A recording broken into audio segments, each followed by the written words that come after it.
Hockey Club.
Welcome, everybody, to Orlando, Florida, as we continue Week 5 of Major League Volleyball action from the City Beautiful and the campus of the University of Central Florida. And what a matchup we have for you today, a matchup of the champions of this league. Omaha won the inaugural league championship in 2024.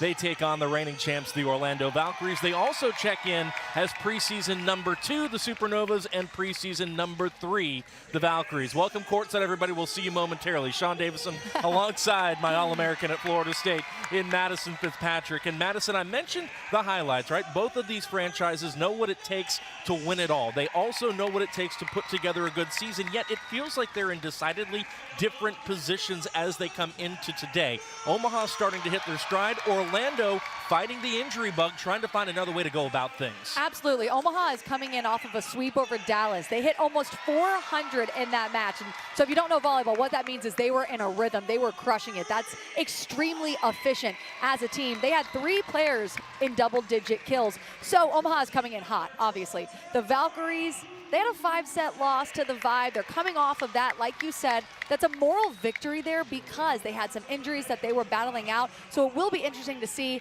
how they come into this match and what they're able to do. Well, there's their head coach, Amy Pauley, assistant coaches Blake O'Mardian and Aaron Olson, and there you see Amy Pauley shaking hands with the first-year head coach of the Supernovas, Luca Slabe, a tremendous coaching hire with time on the U.S. men's and women's national team staffs. Also was the head coach at NC State, got the Wolfpack back into the NCAA tournament, and many, many, many other coaching stops in his native Slovenia. So a wonderful addition to the MLV family as we get set to get the action underway. It'll be Orlando on the left-hand side of your screen, Omaha on the right momentarily. And as they huddle up for the last couple of seconds, we'll go ahead and start off with the starting lineups. We'll begin with the visiting Supernovas with Brooke Nuneviller, of course, getting the starting assignment. Kiara Reinhardt will also start, as will Emily Londot, Reagan Cooper, Toyasi Anabanjo, and Sydney Hilly. Of course, the great Morgan Hentz and Allison Holder will be in the Libero jerseys for the Supernovas. For Orlando, a mixed bag. You get some folks back, you lose some folks that were available on Friday that aren't. We'll run through it, and then we'll touch more on it later. Hannah Maddox off her career high will start, as will Bree Kelly. Nia Chimay gets the start again at the opposite. Charity Looper is good to go today. She will start. Kaz Brown is good to go. There you see number 11 in blue. She is ready to rock this afternoon. And Hannah Pukas will make her first start at the center position. Shampoo, the reigning finals MVP in Orlando's championship run. A finger injury on Friday. Again, not one of those things that's going to keep her out a while, but out of an abundance of caution, very much like Brittany Abercrombie is out with a lower leg injury. Orlando is going to leave that dynamite setter opposite combo on the bench here today as we get underway. Reagan Cooper will take the first swing of the match for Omaha. And there is Charity Looper, dug up by Nuneviller. How good is she defensively? Chimay is roofed. Kiara Reinhardt and Reagan Cooper teaming up for the tandem. Kiara Reinhardt does such a good job at moving quickly laterally. That block was completely closed off. And speaking of Reinhardt, number 10 in that white uni, she will head back to serve the rookie out of Creighton. And it's a good serve. It's an ace serve for Kiara Reinhardt. And it is really difficult in this league to ace a libero, especially Pusic, but that was a great serve. It just dipped down at the last second. Nice flat float serve. Two of the best liberos in this league will be featured on the floor in Morgan Hentz and Teodora Pusic. And there is Pusic on first contact. And there is the first kill of the match for Orlando. It comes courtesy of number 1 in blue, Charity Looper. Been one of the more dynamic scorers on the season when she's been healthy and ready to go. Last 2 matches, season high 24 kills, didn't get the start because of food poisoning last match, so I know the Valkyries are happy to have her back. Bree Kelly back to serve, the rookie out of Pitt. And there is Emily Londot, the second-year pro out of Ohio State. Set a whole bunch of records with the Buckeyes, and she provides a lot of valuable offense off the right for Lucas LeBay. A whole lot of point production from her, and then in the 2 matches, the last 2 matches, she's been very low error. And there is Londot going back for her service. Chimay off speed, picked up by Hilly. Omaha will be out of system. It'll be Cooper cutting it 4-4, and she caught the sideline. Surprised herself even a little bit that she caught some chalk there. Cooper told me that that's her favorite shot, the 4-4. She can hit it with such efficiency, and it's because she gets on top of the ball. She's so high when she contacts the ball that she's able to create those angles for herself. Angles to the extreme. That's as sharp as a 4-4 as I've seen in some time. Pukas reverses the flow to Chimay, and Nia Chimay got off to a hot start in set 1 in Orlando's last match against Omaha. Paced the Valkyries offense with 5 kills. Sustaining that was the problem, though. And that's exactly what Coach Amy Pauley said. She said she needs to continue producing whenever the block gets on her and gets set whenever they're slowing her down. Good pass there by Nuneviller. Cooper dug up by Hannah Maddox. Looper's roofed. Toyasi Anabanjo crashing in number 21 in white. And this is a middle tandem who has already asserted itself on the block in Reinhardt and Anabanjo that Lucas LeBay feels like they are really starting to find something. He's very happy with how he's packaged them. He wants them to produce kills. He said, I'm going to package them together to do so, but the block has always been a strength for those two. Cooper will head back to serve. And Kaz Brown off 1 foot, caught hands and played up. Off the bick, there's Cooper. Nice stab by Maddox. Chimay, dug by Londot. Nutteviller had a career-high 27 kills in Omaha's match against Orlando in Omaha, and it looks like we're going to head to the monitor here to confirm whether or not this was a kill by Nutteviller after all. So we'll go ahead and introduce our officials. This is a referee challenge. And that is a different wrinkle to the challenge system. If the referees aren't entirely sure about something that was entirely close during the course of a point, they can initiate a review. It doesn't dock either one of the teams a challenge, and we'll get definitive proof based on our MLV replay system. Michelle Prater announcing to the crowd, our R1 referee, that it is an MLV referee initiated review. And she is joined by Landry Homsher, who will be our R2. These two were the tandem for the Atlanta-Orlando match on Friday, with Homsher the R1 and Prater the R2.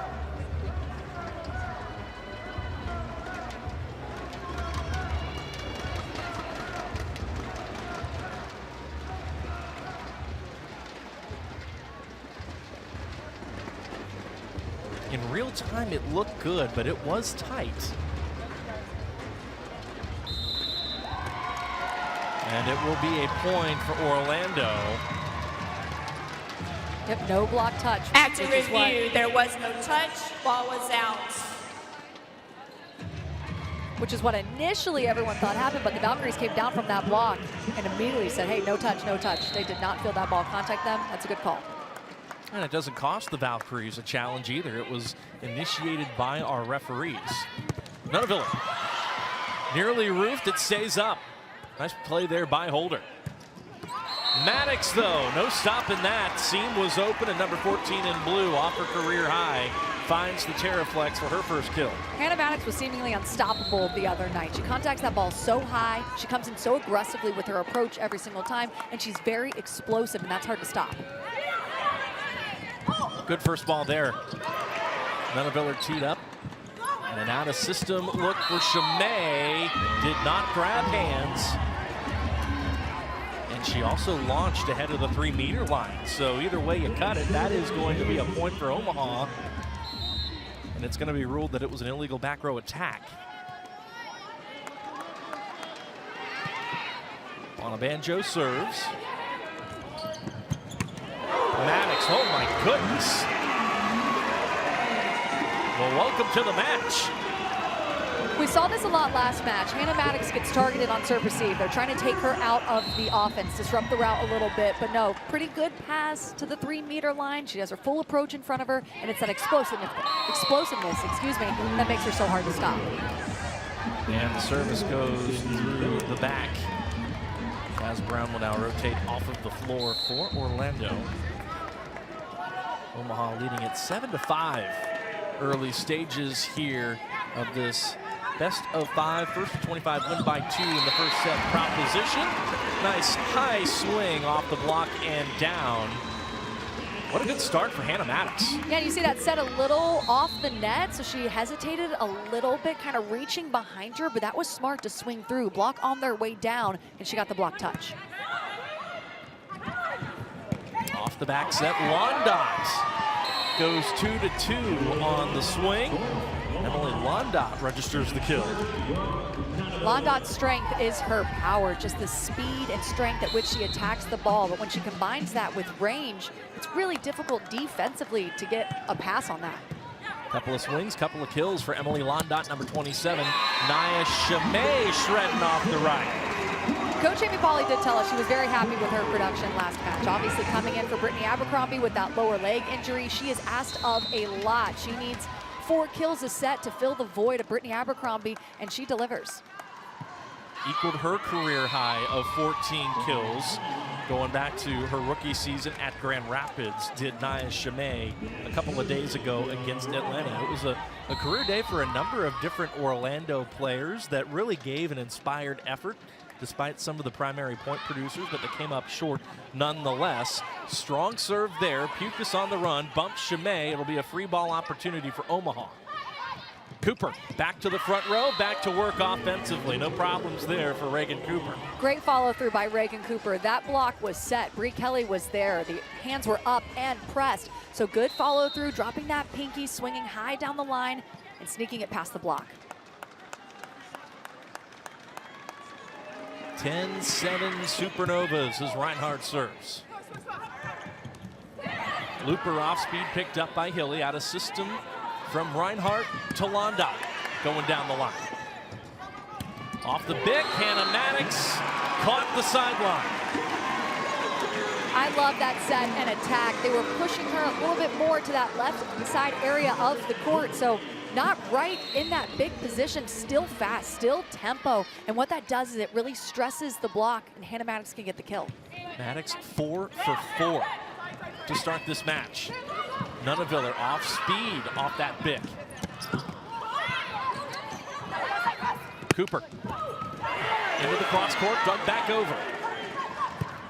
On a benjo out of the middle. I got to give a shout out to Bree Kelly. That was a beautiful dig. The middle in left back. Nice dig to extend the rally. But on a banjo, they've made quite the emphasis to get the middles involved more. I saw it last match. I'm seeing it this match. You've got to appreciate the emphasis from Sydney Hilly to get her involved early. Second-year pro out of Kansas, Toyasi on a banjo.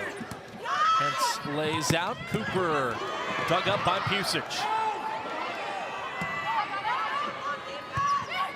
Opportunity here. It's going to be Cooper off speed over the top of the block and down. The last time these two teams played, Reagan Cooper was not starting, but Reagan Cooper has really burst onto the scene ever since she got an opportunity. In her 4 matches starting, 17, 23, 10, and 14 kills with a pretty high efficiency. So she has really taken advantage of the opportunity that is starting and has done a really good job for the Omaha Supernovas. And she's done a really good job here today as well. 3 kills on 7 swings for Cooper, number 8. She's got half of Omaha's offense. There's been some blocks in there as well for the Supernovas, too, in fact, as a team. So, boy, what a start for Omaha. They have been efficient, and they have really been impressive. And I would say the service pressure is definitely a strength of the Supernovas. They're out edging the Orlando Valkyries in that area of the game right now. Really good service pressure, and that's causing the Valkyries pass to be off the net. They're not able to run through their middles as much, but the service pressure has been really good to start. Omaha hitting a collective 294, Orlando 235 to this point. To your point, Omaha has already registered an ace. And they lead by 4 off the resumption. Schmeck. Dug by Nunaviller, right on target to Hilly. And Londat just shreds down the line. I said it earlier, Madison, I'll say it again. How good is Brooke Nunaviller in the back row? She's so good. That's exactly what I was just about to talk about. She's 5th in the league in dig. She extends so many plays for this team. She's so athletic and quick in middle back. Tight. And Kaz Brown in her return to play has her first kill. Kaz Brown is such a leader on this team, not only with points when she gets the opportunity, she's really disciplined on the block, but she's an emotional leader as well. And I know the Valkyries are happy to have that kind of stability on the team. I'm sure they're also happy to have the offense that she can provide. That are trying to get those middles going here of late. Been having a hard time of it. Maddox could not get a second contact up, and Omaha continues the onslaught so far in this first set. Reagan Cooper said, I love my 4-to-4. That's my bread and butter, but what I'm working on is range, high down the line, deep to the corners. We see that emphasis from her early on. And now we'll see her serve. Cooper, who started her pro career in Columbus, has spent the last 2 years in Omaha. Charity Looper, who started off in Vegas, made the move to Orlando. Opportunity here for the Valkyries, though. Reverse the flow to Chimay, and hence, as good as she is, could not get it over. Good scrappy play by the Supernovas, but Nia Chimay bringing that power in the heat, dropping the thumb. It's really aggressive swing, and she hit it kind of in the seam, so not straight to one digger. Orlando back within 4 points as Looper heads back for her service. Nunaviller Off hands and played up. Puke has slipped, bumps Kaz Brown, who goes off speed. Lawn dot picked up by Pusic. Chimay pops it over, and that is going to be blown dead. That is going to be another illegal back row attack by Nia Chimay. You got to watch your feet in relation to the 3-meter line if you're in the back row.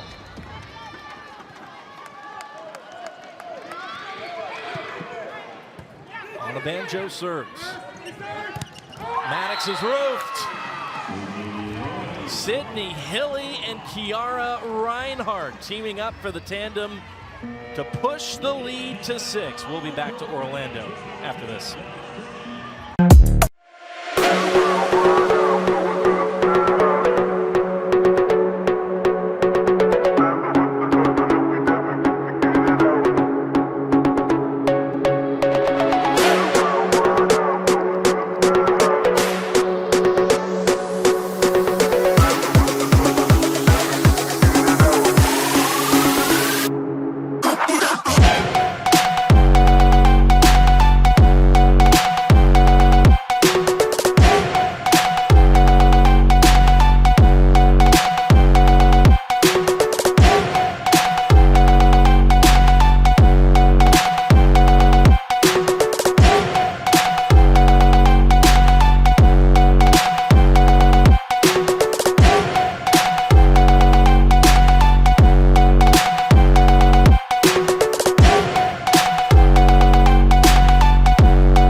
Back here in Orlando, where Omaha leads set 1 over the Valkyries 16-10, hitting north of 300. Sean Davison, Madison Fitzpatrick. And Madison, by Omaha's own admission, they don't do anything extraordinary offensively, yet what has made them so hard to stop? Well, Coach Lucas Silbe said, we play simple volleyball the best way possible, and then we have a couple extra tools and solutions in our toolbox. But to your point on that, the Stars are really good at problem solving. These are elite attackers. So yes, as Coach Silbe said, it is simple volleyball, but they are so good at their routes and what they do offensively. And they have put on a clinic so far. Orlando, though, did a nice job of problem solving there. They end the run by reversing the flow to Chimay, only for the moment. Nunaviller came charging in almost to the middle of the court to put that ball away. Yep, they brought her a little bit inside. Sydney Hilly, nice set. What that does is it stresses the block. Brooke Nunaviller able to find those angles. Even with being that inside, that's a hard angle to hit. That is tight. Puke is able to rescue it. Maddox off the block, hence will set the out of system. Nunaviller off speed, picked up by Nia Chimay. Off the bick, there's Looper. Coach Amy Polly brought in Hannah Maddox and Charity Looper to add some nuance to the offense. And what she means by that is the back row attack, the big. Charity Looper, Hannah Maddox, so efficient and effective on that back row attack. That's one of their 4 routes that they like to run every single time. And Pukas back to serve. Orlando, one of the more aggressive serving teams. That is their 3rd service error. To no aces, however, in this first set. The Valkyries are leading the league in aces with 46 at 1.32 a set. So yes, the service pressure, they like to bring it. It has been all Omaha in many facets. By contrast, that is the 2nd ace that the Supernovas have dropped in. Nunaviller, who can literally do it all, having an MVP type of year so far, drops it in. Chimay, tip back, and it'll find the floor. And what that is good, strong hands by Reagan Cooper. You're not going up there floppy, if I may say. No, your wrists are tight, your hands are pressed. You're pushing back into the court, and it's the strength of the hands that really initiated that block. An authoritative first set authored by the Omaha Supernovas. A matchup between the inaugural champions of this league, Omaha, against the reigning champions from a season ago, Orlando. And a matchup between teams that are currently, at least as far as the standings are concerned, second and third overall. Omaha at 6-3, Orlando at 5-3. So we'll see what this push to 25 looks like. If you are tuning in from Nebraska or otherwise rooting on the Supernovas, you will take heart in how this match has started. You'd like your chances already in the red zone, leading by 8, to finish off set 1 and strike first on the road. If you're Orlando, Madison have to figure that finding some way to build some momentum has got to be the key. And it's finding a rhythm too. Like we mentioned before, Shampoo is out with that finger injury. She should come back soon, but they've got a new setter, so it's finding that rhythm. Misconnection there. Bernhardt off speeds it over. Nothing off speed about that swing by Hannah Maddox. She'll grab some hands. It'll be another kill for number 14 in blue. Her 5th kill on 7 swings in this set. It's good decision making by Hannah Maddox. Getting underneath the ball a little bit, grabbing some fingertips. Pretty good serve there, takes Holder to the floor. And Holder rock solid on serve receive. Did a really nice job there for the Supernovas, gave them a look, and that's really good offense. No libero on the floor here in this rotation for the Supernovas as Reinhardt serves.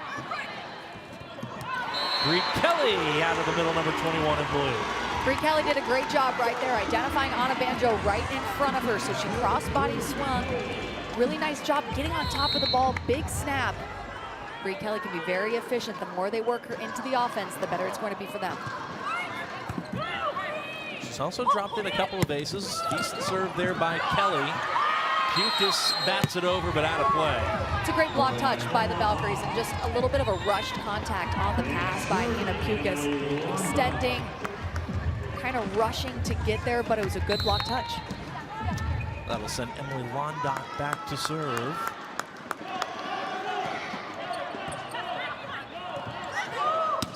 Pukas gave Menaviller all she wanted and more, and Brooke did a nice job of digging that ball up. Nice dig also by Pusic on the attack. No touch at the net, point Supernovas. Speaking with Coach Slabay earlier before the season, he said, it's like we have so many liberos on the court, and Brooke Nunaviller is one of them, and that's kind of what sets her apart from the rest. She's a double-double machine. Challenging block touch. Might as well. You're right. Brooke Nunaviller is a double-double machine because of how good she is in the back row. Meanwhile, what Michelle Prater was communicating is that Orlando is challenging that there was perhaps a block touch by Omaha.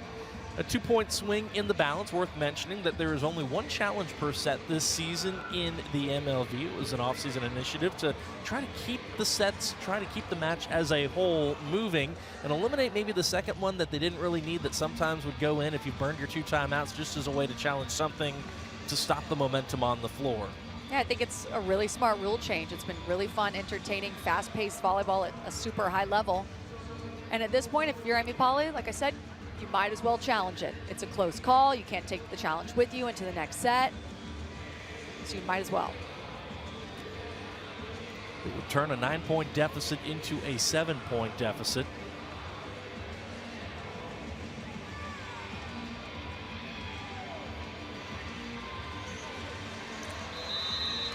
And Orlando was successful. You can see that left pinky of Sydney Hilly bending backwards a little bit. There was a block challenge.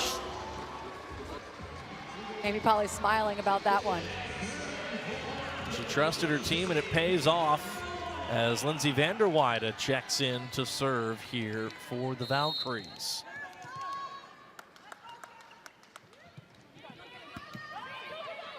Good pass. And on a Banjo off 1 foot will register the kill off Orlando hands. And that's an area of the Supernovas game that before their last match, Coach LeVay told me they need to get better at passing. Their last match, they were phenomenal at passing. Really good first contact, and that was one right there.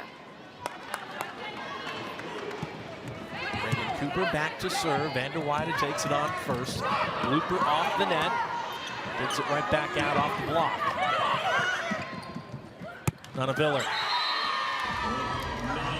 Boy, she can hurt you in so many ways, can't she? She can, and I think a lot of why the Supernovas are ahead right now, yes, it's the efficiency of the offense, but then the blocking has been really good by their middles and their pins, setting up that block and getting good block touches to give themselves a chance in transition. Kaz Brown will be afforded the kill off the touch. And at this point, you will take those points if you're the Valkyries because you're trying to get into a rhythm, carry some momentum into the next set. Still set point here for Omaha as Looper serves. Good pass by Holder. Nunaviller off speed, picked up by Vanderweide. Maddox, there's another kill for the Valkyries. Good set by Hannah Pukas all the way out here on the right pin, pushing it all the way to Hannah Pukas. Nice swing down the line. Like I said, Hannah Maddox's decision-making has been really good this season. It's obvious the more experience you get, the better you're going to be at making those decisions, and that was a smart one with the block up in front of her. Orlando as a team hitting about 280. They trailed the set by 7. That'll give you an idea of how high quality the volley has been so far in Central Florida this afternoon. Maddox off the pin. That's another touch. That's another kill. Good defensive play by the Valkyries, pushing that pass towards the net. That's something that Amy Pauley said we've got to work on for this match, is pushing our passes whenever we dig the ball, pushing that towards the net.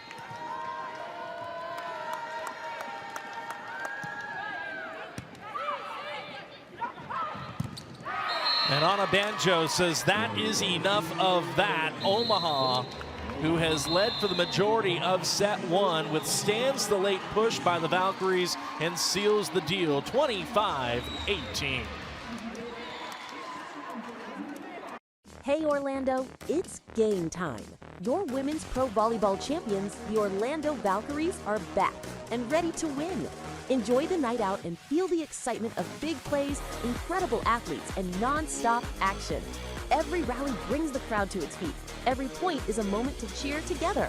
This is world-class volleyball, live at Edition Financial Arena. Don't just watch the game, be part of the celebration. Get your tickets now at orlandovalkyries.com. Novas Nation, it's time to show up and show out for our community heroes. Join us Thursday, February 12th at the CHI Health Center as your Omaha Supernovas face the Dallas Pulse for Heroes Night. We're honoring the brave men and women who serve our community and facing off against 4 former Supernovas, including setter Natalia Valentine Anderson. Bring the noise, pack the house, and help make CHI the toughest place to play in professional volleyball. Get your tickets today at the CHI box office or supernovas.com. Every match is a new opportunity. For us, this is everything. The hours no one sees, the pressure, the belief it takes to keep going. Every serve carries expectation. Every rally demands heart. Every win brings us one step closer to becoming champions. This is Major League Volleyball, where the sport's top stars compete for greatness. This is our game, our league. Keep watching. The 2026 MLV All-Star Match is coming to Orlando. The brightest stars in Major League Volleyball will compete in Edition Financial Arena Saturday, March 28th, live on CBS. Tickets available now at provolleyball.com. You've got to get off the couch, off the phone, and join thousands of other screaming fans for a nail-biting, heart-pounding, in-person experience you have to see to believe. It's the NCAA D1 Women's Volleyball Championship. Sign up for pre-sale news and more at ncaa.com/volleyball.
Back here in Orlando as we get ready for set number 2, a really high-quality first set of volleyball. The homestanding Valkyries hit nearly 300 as a team. Problem for them, Omaha on the road hit nearly 400, Madison. And the Supernovas had 4 blocks, so the Valkyries just got outblocked in that first set as well.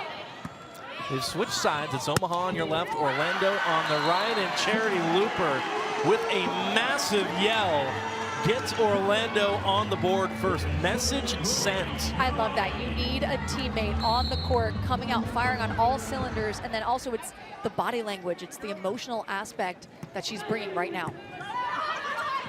Hilly on the run will set Cooper into the cross court, dug by Bree Kelly. Maddox rolls it from the back. Out of system bump for Londot.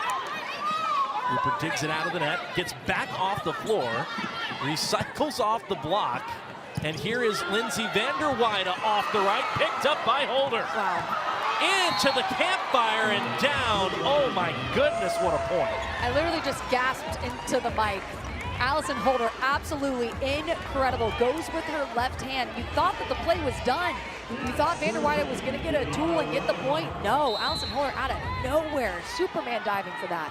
I mean, that has been the story of the match. It's a really good swing by Lindsay Vanderweide, and it ends up being a point for Omaha anyway.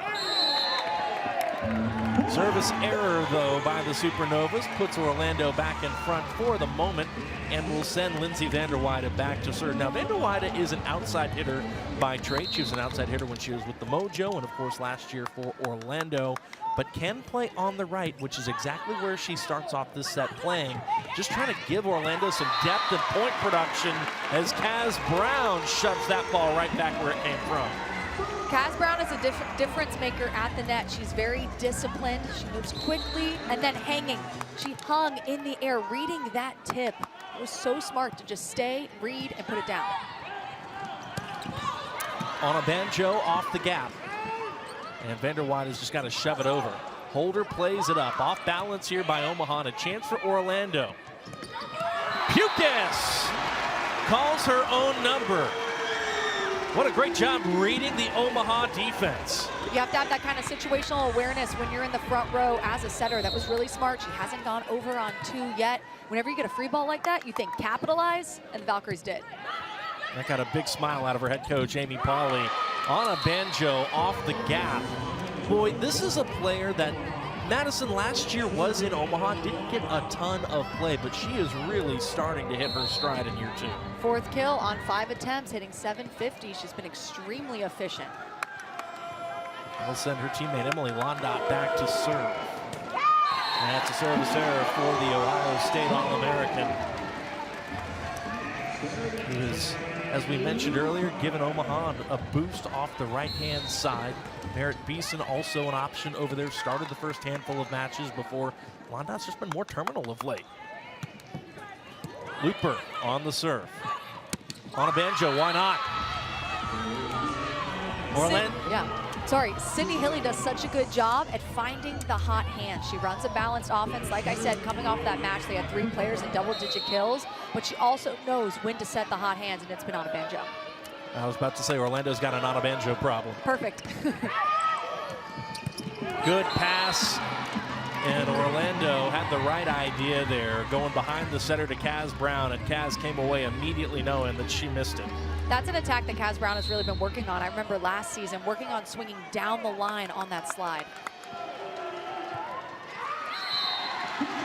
Boy, the service errors here in this set have been a real gift to Orlando.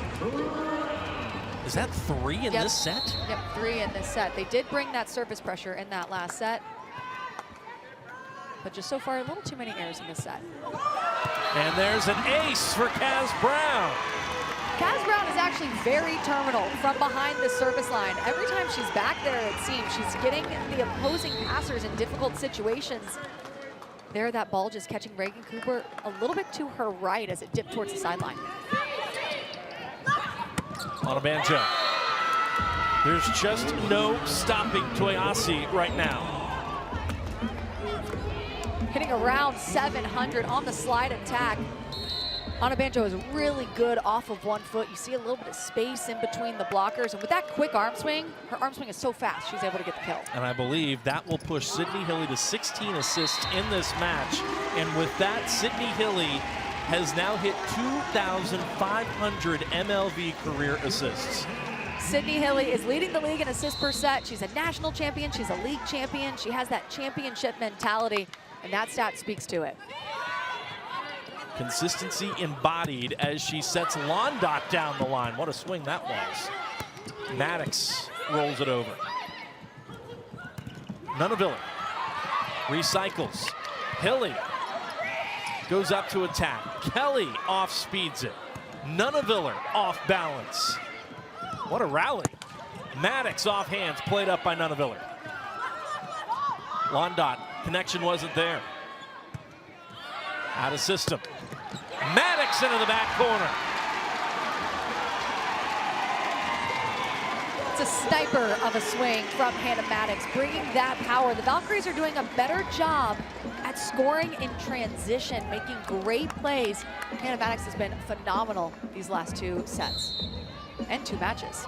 And just like that, the Valkyries have a 4-point lead with 3 attackers at the net and their setter Pukas back to serve. Londot off the D-ball. Orlando saying no touch. Michelle Prater saying you're right, point Valkyries. And we're gonna get a challenge. First time that Lucas LeBay is sending us to the monitor. Omaha is challenging block touch. And worth mentioning, this year you cannot challenge back row touch, so anytime you have a touch challenge, it's going to be at the net in the MLV this season. Just a little wrinkle for those of you at home who are trying to figure out exactly who might have touched what. It's always going to be at the net anytime you see a touch challenge.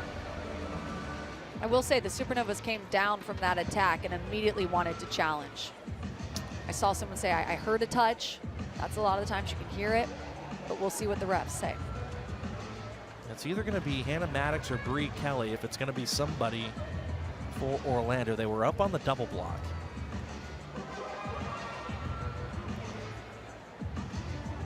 And of course, Madison, at some point, I'm sure we'll take a look. You're looking for a finger bending backwards. You're looking at the spin of the ball changing. Here we go.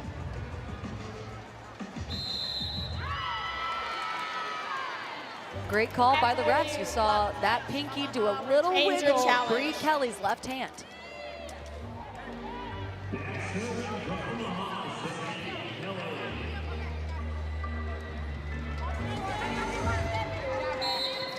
So a successful challenge in the first set by Orlando, a successful challenge here in the second by Omaha. That takes a 5-point lead, turns it into 3 for the moment, and Vanderweide, who's playing off the right, but in this rotation swung off the left, shows how terminal she is from either side. She can be a really good outlet on either side. Good set by Pukas, leading Vanderweide, and Vanderweide's strength is the fast arm swing. Maddox recorded 4 aces in Omaha the last time these two teams met. Looper makes the most. Nunaviller off hands. Played up. Nice play there by Pukas. Kelly with the rejection, still up though. Nunaviller grabbed hands and will record the kill. Coach Amy Pauley said coming into this matchup, an emphasis for us is going to be slowing down Brooke Nunaviller. And so far they have done a pretty good job. That's only Nunaviller's 3rd kill, hitting just around 100. And a service error.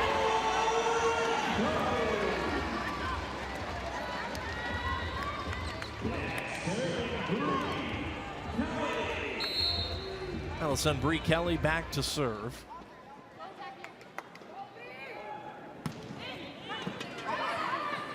That's a pretty good one. Nunaviller's going to have to set the out of system for Reagan Cooper. And Looper goes high off the block. Reinhardt covered by Pukas. Out of system ball from Kelly to Vanderweide, dug by Nunaviller. Off the Bick. Brooke Nunaviller is starting to heat up offensively. Man, she does it all. In the middle of that play, she called off Sydney Hilly and took the set. Such a good set. She got the pass there. And what's impressive about her first ball contact is she's not just popping it up, she is pushing that pass towards the net to set up the full offense. Reinhardt, good serve. Looper, smart swing high off the block. And we talk about service pressure a lot. The reason why you need good service pressure is because you want to limit what the opposing team can do with their offense. You want to make the offense less nuanced. There it was a little bit, but Charity Looper is really good with that high ball out of system. Londot might be an antenna. It was. We had a point a couple of weeks ago where we had attacker, blocker, and antenna making simultaneous contact, and that looked awfully close there as well. I think Omaha is just going to take a timeout here with Orlando leading by 5. And I think that's a good idea. I said it in the last set with the new setter coming in for the Valkyries with Shampoo out. It's going to take a second to get the rhythm, to find that setter-hitter connection. The Supernovas came out firing in this second set. So a 5-point lead for the Valkyries. What's the biggest difference that you are seeing in what they have done in the second set compared to the first, Madison? I really do think Hannah Pukas has found the rhythm with her attackers. You've got 1, 2, 3, 4, 5 attackers on the board with a kill or more. So that's a very balanced offense, and she's finding the rhythm with the majority of them. Orlando as a team hitting .333 in this second set. Omaha hitting .238. So whereas the Supernovas had roughly a 100-point advantage in terms of efficiency in the first frame, Orlando has countered that effectively in the second. In fact, combined, Omaha hitting .333, the Valkyries .308. Vander Weyden. Got to play on it. And we play on. Cooper. Played up. What a huge block by Emily Londot. So good, so strong, really invasive over the net with all of that press. A little bit of a moral victory for the Valkyries there, though. Great hustle play. Amy Pauley smiling and clapping after that play. Even though they didn't get the point, they showed a never say die kind of mentality. It's been a very well-played volleyball match. Both sides. Pukas will set her Hannah counterpart. And Cooper had some daylight off the left. And as good as Nutteviller has been, she's had to be. We haven't called Reagan Cooper's name a lot here in the second set. That would be a big development, though. It's good transition off the net. You got to put in a lot of work in between contact and the ball, and Reagan Cooper did a good job with that. Off 1 foot. Boy, look at Kaz Brown. She's another one who can really fire up the troops. A thunderous let's go back to her teammates. And the Supernovas targeting Lindsay Vander Weyden on that serve, but it was a good pass. Pukas and Brown getting into a rhythm. I love that swing, crossbody from Brown. Well, the Valkyries are showing a lot of fire in this set. And Reagan Cooper showed too much on that swing. The block up and pressed on Reagan Cooper, so she's thinking swing high, grab some fingertips. Good pass by Nutteviller as well, keeping them in system, just not able to grab any fingertips. 5-point lead for Orlando, approaching the technical timeout, and Hannah Maddox will send us there off the roof. Well, set 1, Omaha led by 6 at this point. Set 2, the Valks flip the script.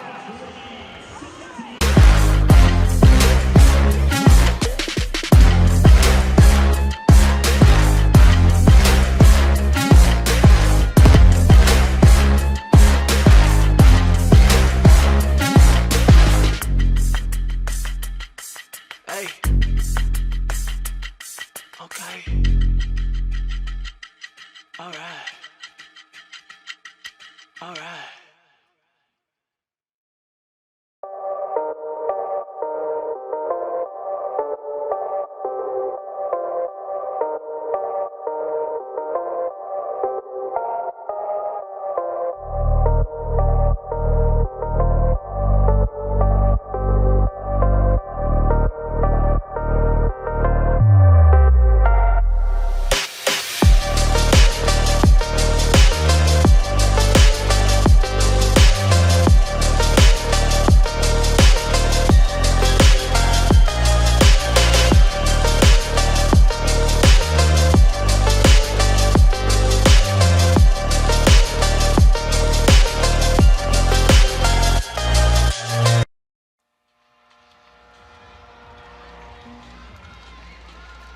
here in Orlando. The Simba Cam in full effect.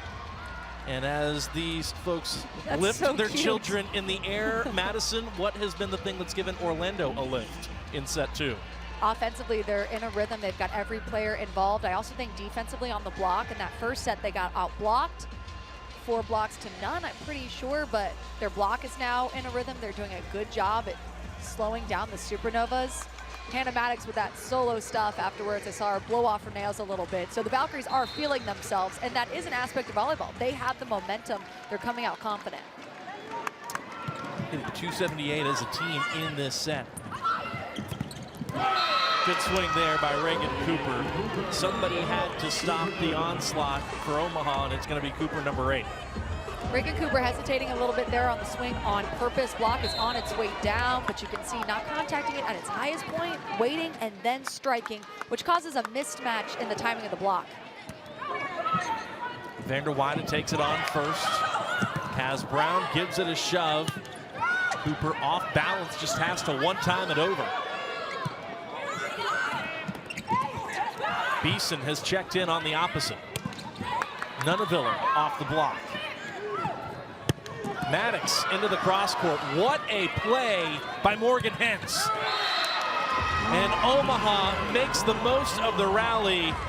Well, Paul Sunderland calls just about 2/3 of the court Hentzville, and Morgan Hentz covers what part of the earth that ocean water doesn't. Her quick twitch reflexes are elite. She puts herself in the right position to dig that ball as well. Off 1 foot, Kaz Brown tools the block, and Orlando offers a timely response to maintain the lead and push it back to 5. You'll hear a lot of coaches say we need to set the middle more, we need to get the middles involved more. You've seen an emphasis on both sides of the net. When they get a 3 pass and they're in system, they're going to their middles often. Mosher is in to run the offense here for Omaha. What do you make of that move? Well, I work for ESPN, so I've seen Brooke Mosher this past season at Pitt grow the most I think I've ever seen a player from the beginning of the season to the end of the season. She's extremely coachable, and I respect the decision. So the dub sub for Omaha and a service ace for Toyasi Onabanjo. That was such an exact serve. That's exactly where she's going, over here to area 5, just weaving it in right inside the line. Lead down to 3. Pukas sets Maddox on the run. Nunaviller pushes it over, and might Orlando consider a timeout or a challenge? We'll see. Looks like Orlando wasn't convinced that everything on that play was all good.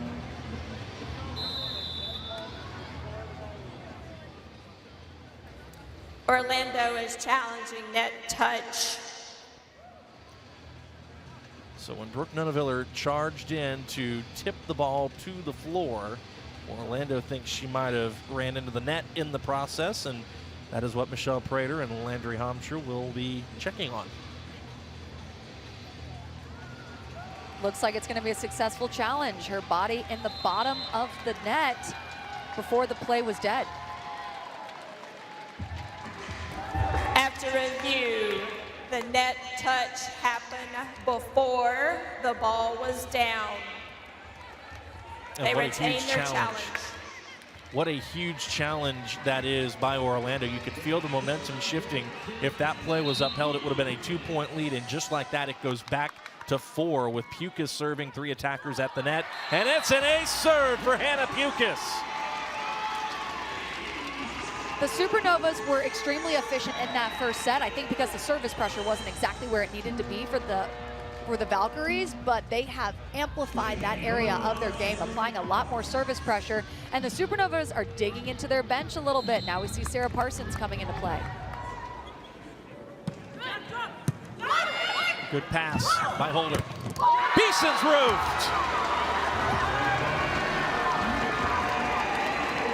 Hannah Maddox is doing a superb job lining up in the correct spots and then positioning those hands, facing them inside the court. Good for her, diving her arms back into the seam and shutting off that net.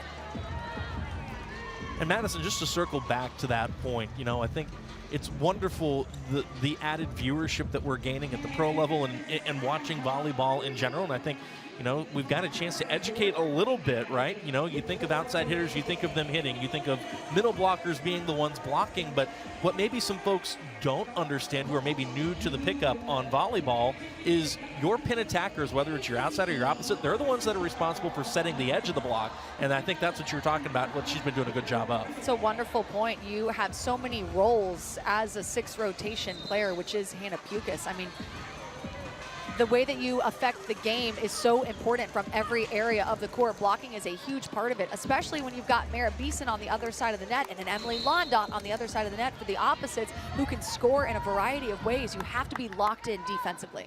Yeah, Orlando has won the outside oppo battle in that dynamic. And that's a nice, strong block touch by the Valkyries there. Again. Nunaviller will try a 3rd time.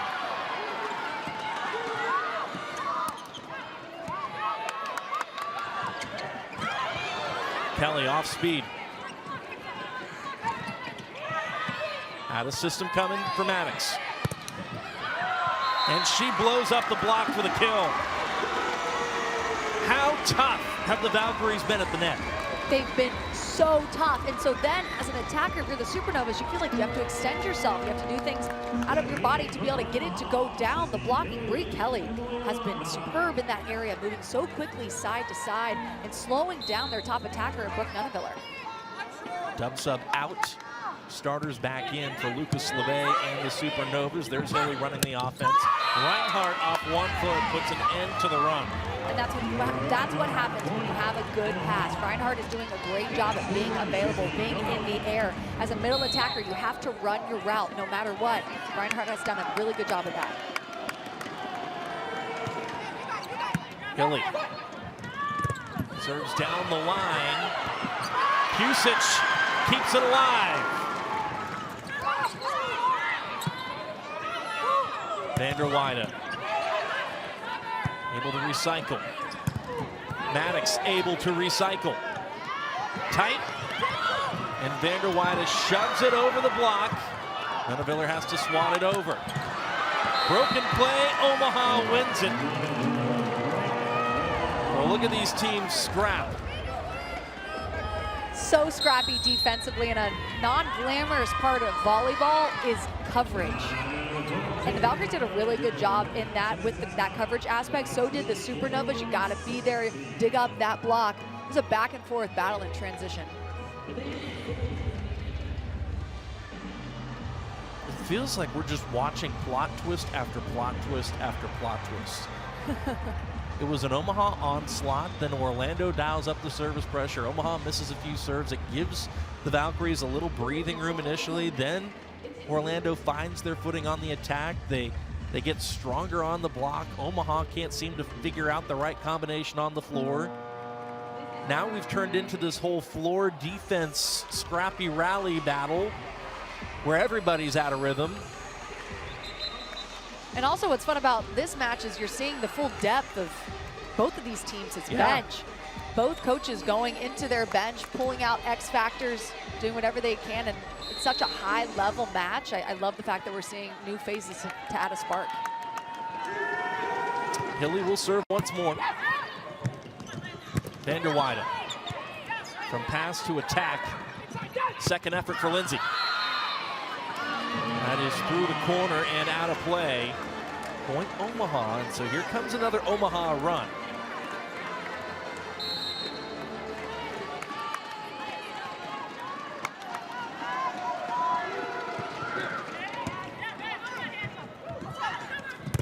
Vanderweide tight to the sideline. She tools the block.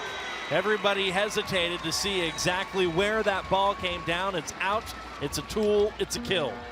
That was a close one, too. We were all waiting for that call. Reinhardt did a good job at getting there and closing the block, but if your hands aren't pressing into the net, if they're not angled into the court, then you're going to get tooled. And Courtney Schwann checks in, number 4 in blue for Orlando. Looper denies the off speed. Nunaviller just lets it fly from the pin, number 5 in white. Brooke Nunaviller leading her team in this set with 5 kills. Next highest is Anna Banjo with 3. They've done a good job at getting the middle involved and running a balanced offense. Brooke Nuneviller has a lot of range, and she just displayed that. 6 kills in the match, now make it 7 for Nuneviller. Looper. Grabbed hands at the net. Charity Looper responds, and I think Omaha thinks there wasn't a block touch. We're going to go back to the monitor again. Charity Looper was pretty convinced coming down. Omaha is challenging, no touch. Charity Looper came down from that attack, immediately said touch, touch, touch. We'll see though, this is a big point. The Valkyries in the red zone. Orlando 2 points away as it stands from getting us to the 3rd set. Tied up 1 set apiece, best 3 sets out of 5. Must win each set by 2. If we go to a 5th, it'll be a 15-point tiebreak.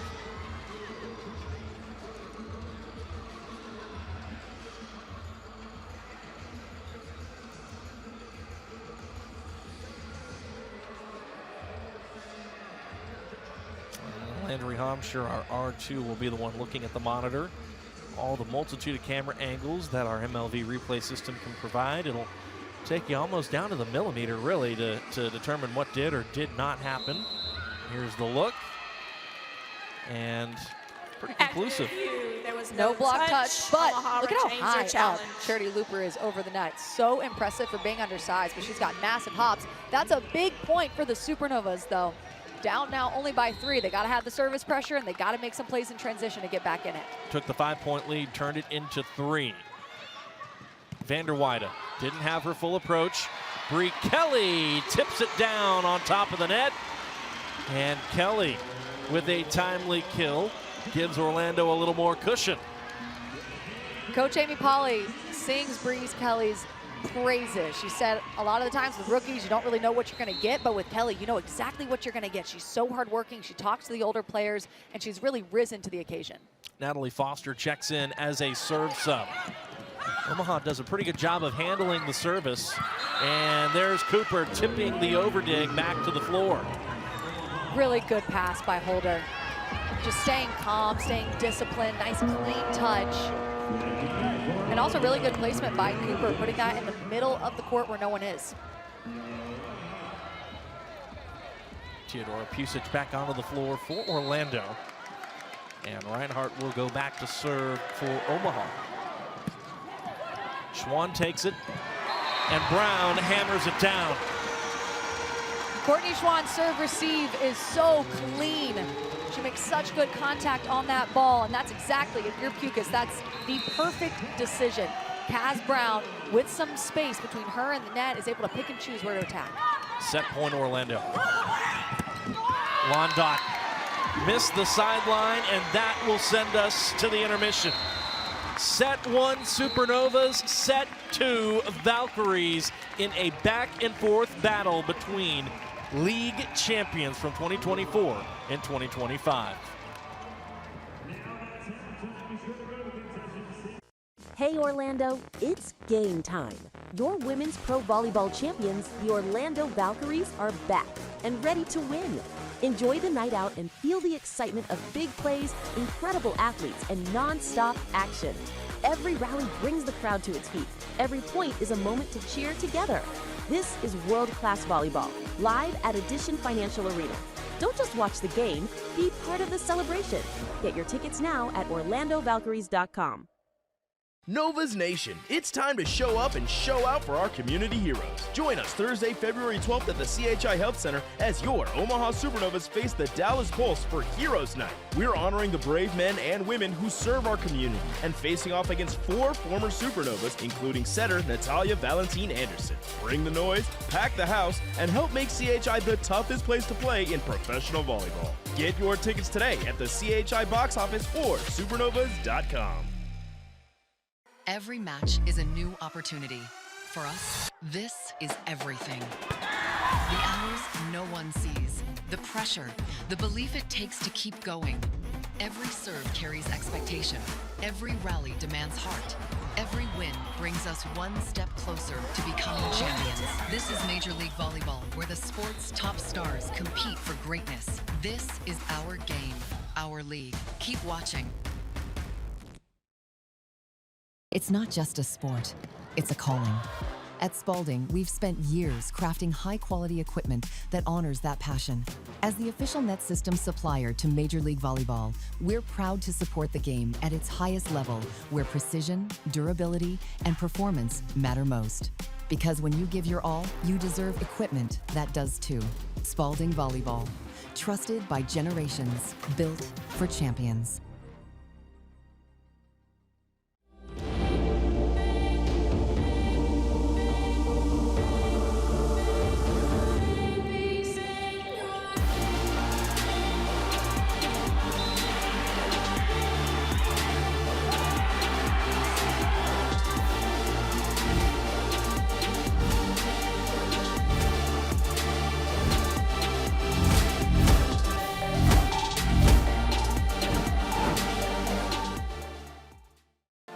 From your favorite athletes to your favorite music, listen to everything you love and so much more with the free iHeartRadio app. From live play-by-play to your favorite game day anthems and the biggest sports podcasts in the world, the iHeartRadio app lets you take it all with you and stay connected to your favorite team wherever you go. Download the free iHeartRadio app today.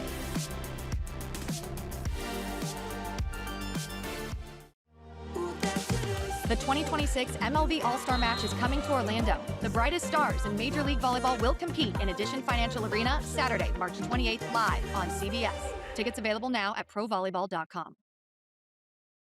You've got to get off the couch, off the phone, and join thousands of other screaming fans for a nail-biting, heart-pounding, in-person experience you have to see to believe. It's the NCAA D1 Women's Volleyball Championship. Sign up for pre-sale news and more at ncaa.com/volleyball. Novas Nation, it's time to show up and show out for our community heroes.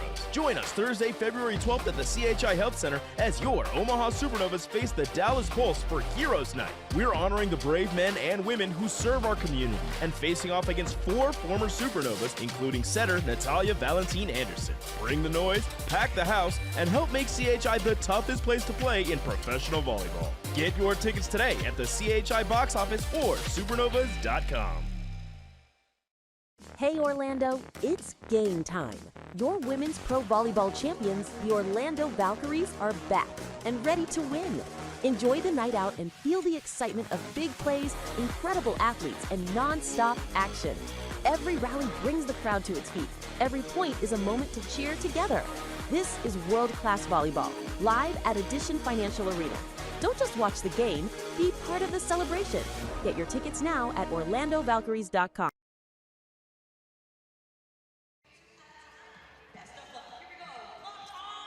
Back here in Orlando, Florida, I should say. Week 5 of MLV action. Omaha wins set 1 over Orlando. The Valkyries win set 2 over Omaha. Welcome courtside, Sean Davidson alongside Madison Fitzpatrick, the All-American at Florida State.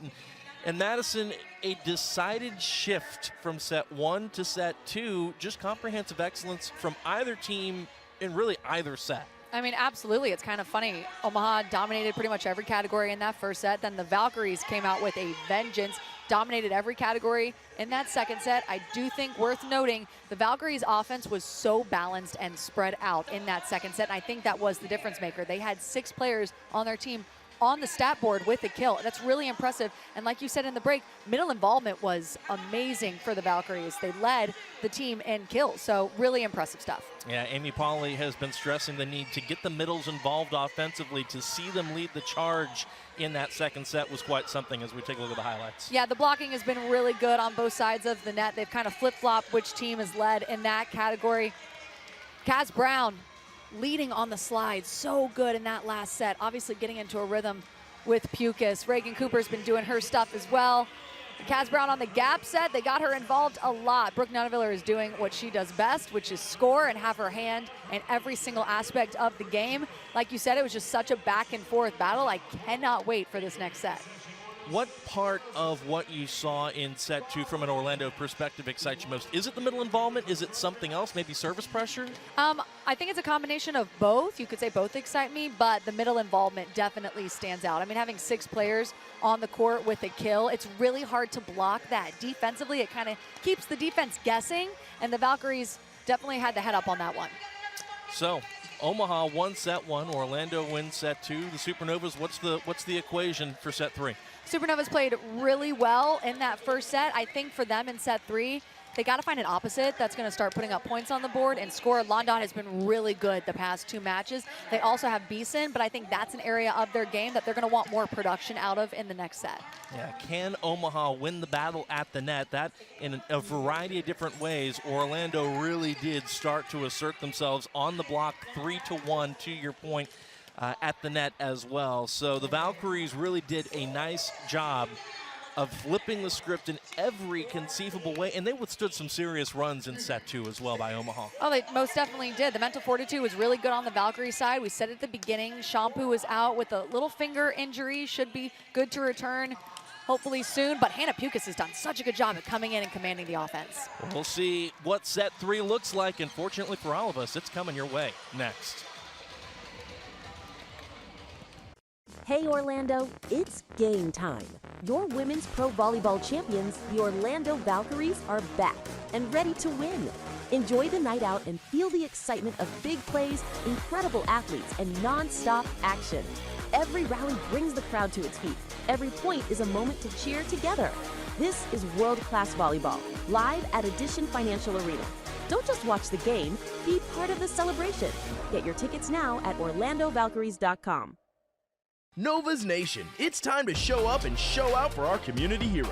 Join us Thursday, February 12th at the CHI Health Center as your Omaha Supernovas face the Dallas Pulse for Heroes Night. We're honoring the brave men and women who serve our community and facing off against 4 former Supernovas, including setter Natalia Valentine Anderson. Bring the noise, pack the house, and help make CHI the toughest place to play in professional volleyball. Get your tickets today at the CHI box office or supernovas.com. Every match is a new opportunity. For us, this is everything. The hours no one sees, the pressure, the belief it takes to keep going. Every serve carries expectation. Every rally demands heart. Every win brings us one step closer to becoming champions. This is Major League Volleyball, where the sport's top stars compete for greatness. This is our game, our league. Keep watching. It's not just a sport, it's a calling. At Spalding, we've spent years crafting high-quality equipment that honors that passion. As the official net system supplier to Major League Volleyball, we're proud to support the game at its highest level, where precision, durability, and performance matter most. Because when you give your all, you deserve equipment that does too. Spalding Volleyball, trusted by generations, built for champions.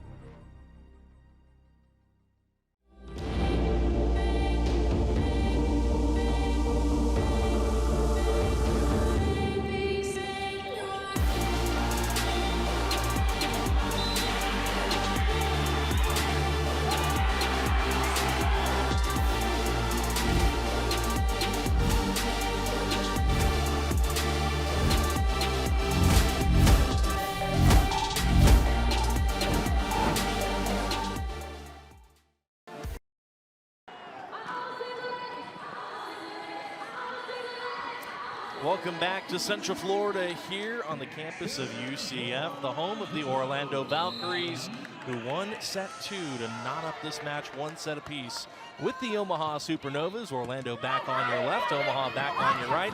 Maddox serves, and Reagan Cooper goes into the cross-court offensively. And Omaha will get a second chance right here. Right back to Cooper, dug by Maddox. Nice play there by Hannah. Lindsay Vanderweide off the right, dug by Nunneviller. That'll be gig number 800 for Brooke Nunneviller in her MLV career. And what a swing off the Bick. Hannah Maddox scoring from the back row. Coach Amy Pauley said Hannah Maddox is a gamer. I'm watching her throughout that rally. She is calling for that set every single chance she gets. Orlando on the board first in this third set. Allison Holder in on first contact. Blondie goes off speed and sharp. Another big for Hannah Maddox, dug by Nunaviller. And Brooke Nunaviller, says I can do the same thing. Teodora Pusic, nice job going to the floor. It's an attack error, though, by the Valkyries. And a point to Omaha. Yeah, really good dig by Pusic. She put herself in good position inside the blocker. That's her 10th dig of the match. That attack error on Charity Looper. As Kiara Reinhardt serves into the net. There were 4 service errors by Omaha in that second set. Bear in mind, they lost the ace battle to Orlando 2-1, and then Orlando didn't miss a single serve in that second set, so Orlando won that little battle too. So 1 more ace, 4 less errors. We'll keep an eye on the service runs as Toyosi on a banjo gets back to work offensively with efficiency. Good pass, all 3 options open, including the back row attack. Love the decision by Sydney Hilly. It's obvious an emphasis for her. Anna Banjo is hot, keep going at her. That'll send Blondie back to serve once more. Whoa! I think it's safe to say Orlando's got their middles engaged. Some heat on that swing. Nice down her body swing straight in front of her, but did a good job at identifying the hands of the block on that back set. Boy, how are you going to respond to a back one? How about going sharp into the cross court for the 4-4 by Reagan Cooper? She told me it's her favorite swing. She does so with a whole lot of efficiency. Good body control by her. That set was a little outside, but still she was able to manhandle it into that 4-4. Oh, nearly a misconnection. Kaz Brown able to make the most of it. Nunaviller was up on the block, so even though Brown didn't have her full approach or the full pop on her swing, she was able to push it through Brooke's hands. Yeah, Nunaviller holding up there as long as she could. She could see the tip coming. She's trying to hang in the air, but Kaz Brown got a little bit of a height difference there. Good cover there by Vanderweyden. Maddox recycles. And we'll try again. Dug over by Holder and put to the floor by Maddox. I said it once, I'll say it again. Hannah Maddox is coming off of 27 kills, which is a career high for her. And you can tell she's steaming with confidence. I love that she didn't just take that with her hands, recycle it back up. No, great kill. Charity Looper will serve. On a banjo behind the setter. Now has to set the out of system for Nunaviller. And Looper reached up there, and that is going to be out off of Looper. I think that ball was on its way out, and she didn't even have to jump for it. Really good step close by Brooke Nunaviller. That pass, that set off the net, so she didn't have her full approach in front of her. Not a ton of momentum, but it didn't matter because it was good decision making. Banjo does have an ace in the match. And Maddox will not get high hands. Going to Omaha, and just like that, we're tied 5 apiece. Another service coming from Toyosi on a banjo.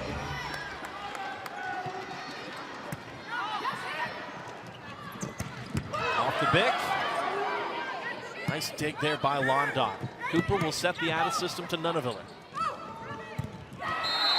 Smart swing off the outside hand and out for the tool. Hannah Maddox.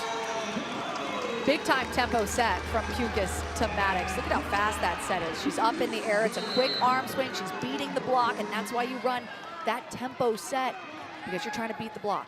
12 kills for Hannah Maddox, hitting 400 for the match. Service error by Kaz Brown. We're tied again at 6.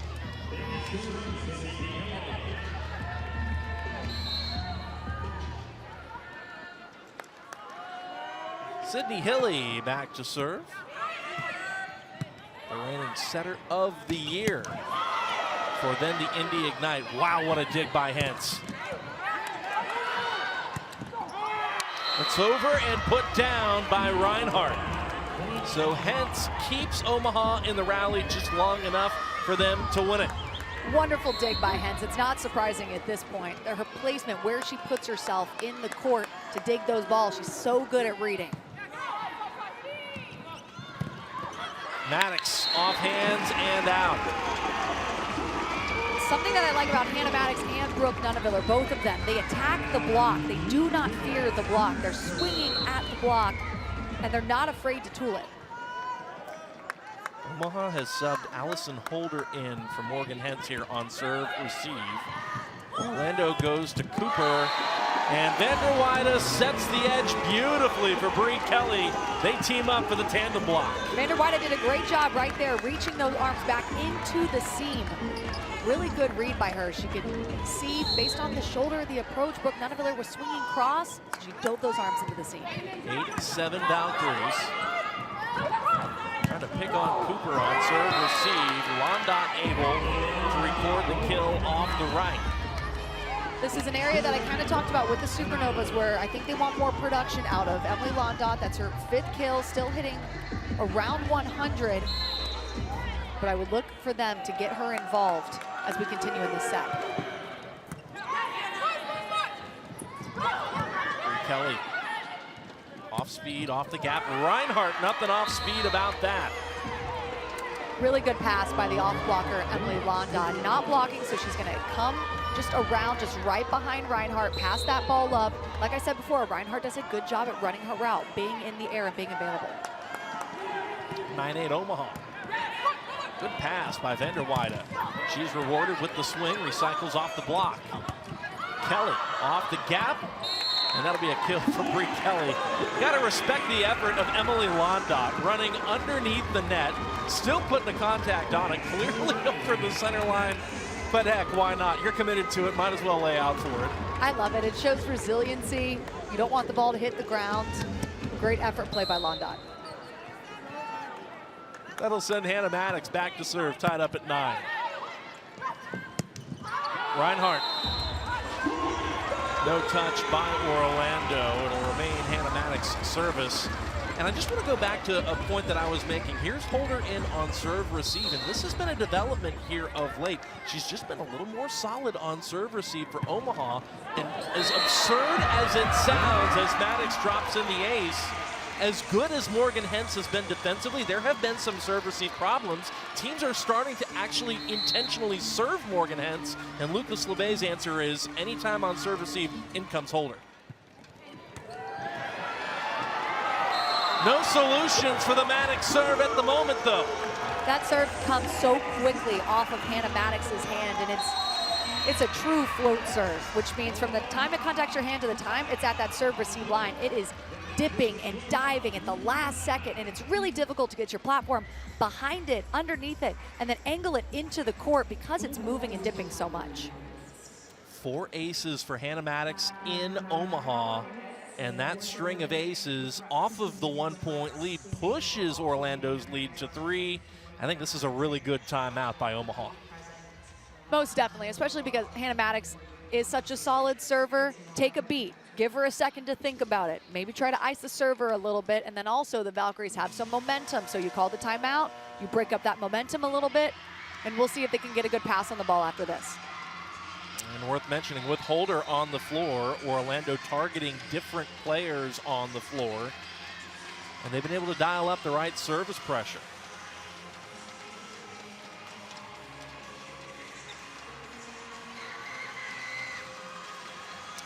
All right, so here comes Hannah Maddox. A strong service run for number 14 in blue for the Valkyries. Holder this time steps in. Cooper puts it to the floor, and that is the timeout that Lucas LeBay and Omaha were looking for. Reagan Cooper has really long arms, but then a super high reach. She doesn't let the ball drop. She's attacking it at its height, at its peak, and when the block, there's a little bit of space in the block, she's able to capitalize. She can score in bunches, career high of 29 kills going back to her time in Columbus. Really nice pass by Orlando, and Bree Kelly executes out of the middle. I talk about identifying the arms of the blockers. That was really good work by Bree Kelly. 2 blockers up, but more so in her line, straight down her body, so she's gonna go cross body with it because her eyes are so good, she can see that block in front.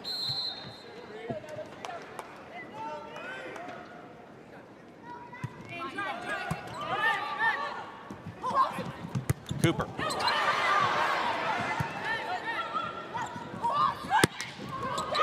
Went to zone 1 initially, and then goes into the cross court, and Lindsay Vanderweide.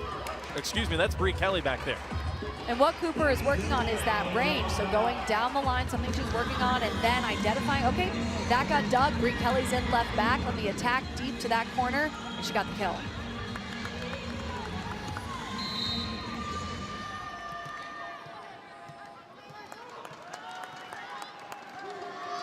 Lead down to 2.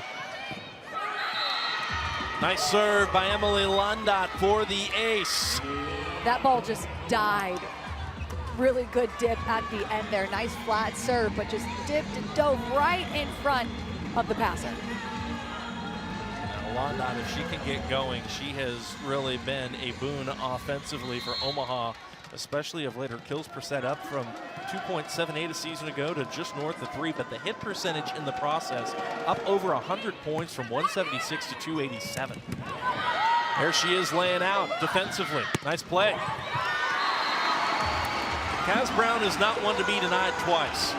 Really good hands by Kaz Brown. That block was set in the perfect location, but she can see, all right, Reagan's gonna swing cross. So her hands are strong and they're angled into the court. Good inside hand by Kaz and really good discipline with her hands.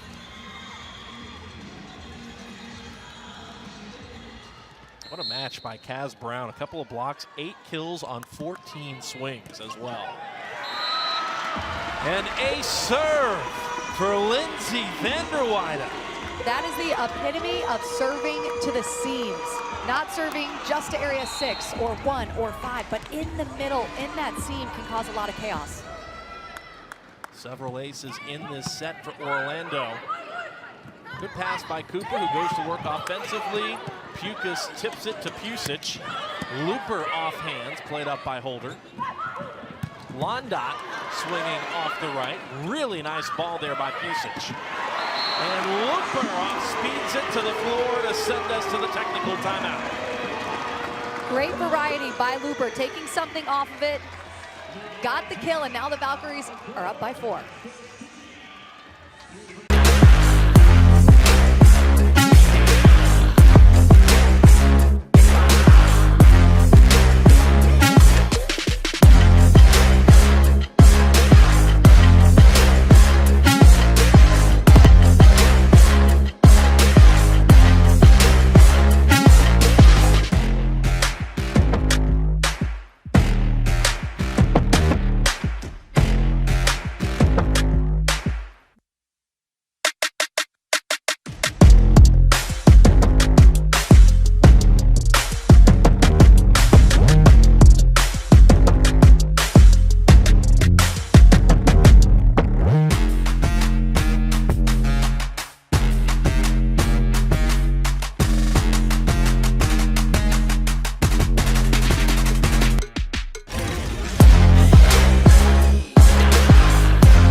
Back here in Orlando, where for the second consecutive set, the Valkyries lead at the technical timeout. This time 16-12 over the Omaha Supernovas, a matchup that pits the two teams that have won this league in years prior. Omaha, the inaugural season in 2024.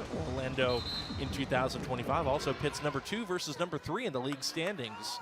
The Supernovas checking in at 6-3, Orlando 5-3. Cooper on the attack. Nice stab by Maddox, tracked down by Vanderweide, showing off the wheels. Cooper again, into the cross court and down, Reagan Cooper. Even if you know Reagan Cooper loves that 4-4, loves that sharp angle, she's so difficult to stop defensively because of that fast arm swing, the pace at which she's attacking the ball. She's had a lot of success in that area and a successful match so far. 12 kills for her, that'll be 13 now, only 1 error. Brown, what a stab there by Landot. And Sarah Parsons tried to cut it sharply 4-4 and misses it. I have been very impressed by Londot's defense. She's made some great plays defensively. Second on the team in digs right now with 7. No Brooke Nunaville on the floor here for Omaha. Orlando's done a good job at slowing her down. Off the D ball. Connection wasn't quite there. Londot had to off-speed it. Nothing off-speed about that swing by Maddox. Parsons tips it over. Nice stab by Pusic, and Pukas calls her own number for the second time, and both of those efforts have found the Terraflex. And you can't do it too much. So I think that Pukas has done a really good job at mixing it in. If you do it too much, the defense will get used to it. The blockers will jump with you. They'll be ready for you. So mixing it in has been a strength of Pukas so far. So a couple of kills for Hannah Pukas. We mentioned her Oregon counterpart, Brooke Nunaviller, is not on the floor for Omaha. Orlando, to your point, has done a pretty good job of making life difficult at the pin for either Nunaviller or for Reagan Cooper. We saw Parsons come in a set ago for Reagan Cooper.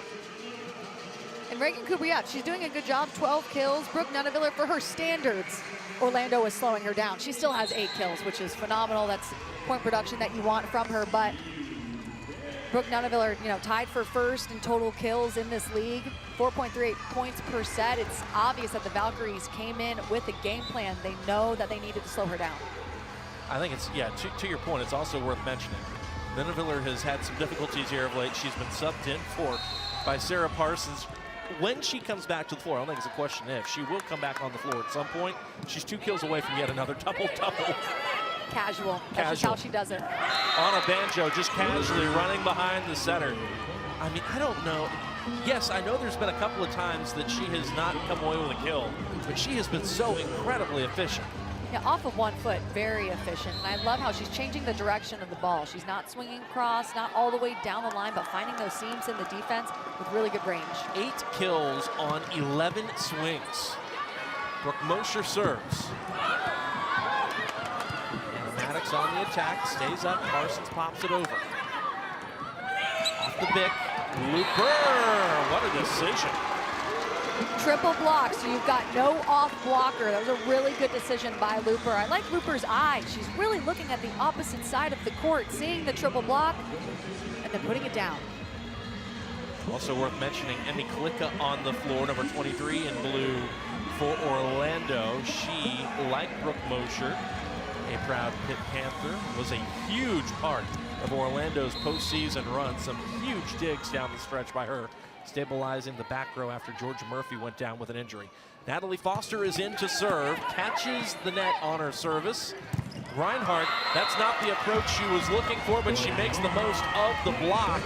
Really good swing by Kiara Reinhardt.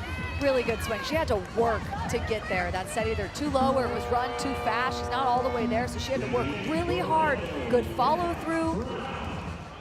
And really good ability to see the block, know that your feet are not there, and to swipe it off the hands.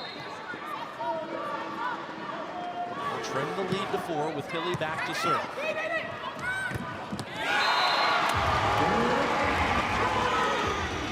Bree Kelly. The Valkyries in this set are passing 69% good or positive. The passing has been really good, and that's what's allowed them to run through their middles as effectively as they have. Omaha hitting 252, Orlando 283. It's been a really fun set of volleyball with Orlando executing off the back one to re-extend the lead to 5 and enter the red zone. Maddox off the pin. Hilly's going to reverse the flow to Londot, and that is a big rejection by Kelly and Maddox. It was the block touch by Bree Kelly that allowed the play to continue, or at least a part of it, and then the good disciplined hands up at the net to seal the deal. Pukas serves, and she goes short. Reinhardt does a very nice job on serve receive, popping it right back to her setter Hilly, and she goes right to work in transition. And the Valkyries serving short to try and disrupt the routes of the opposing team, but Reinhardt with the beautiful, perfect pass was still able to run a route. Parsons. Pretty good serve there. Kelly Off speeds it over. Out of system ball coming from Pence to Londot. Nice up by Looper. Maddox off the right in this rotation will miss the sideline. Orlando's lobbying for a touch, and I believe we'll see a challenge.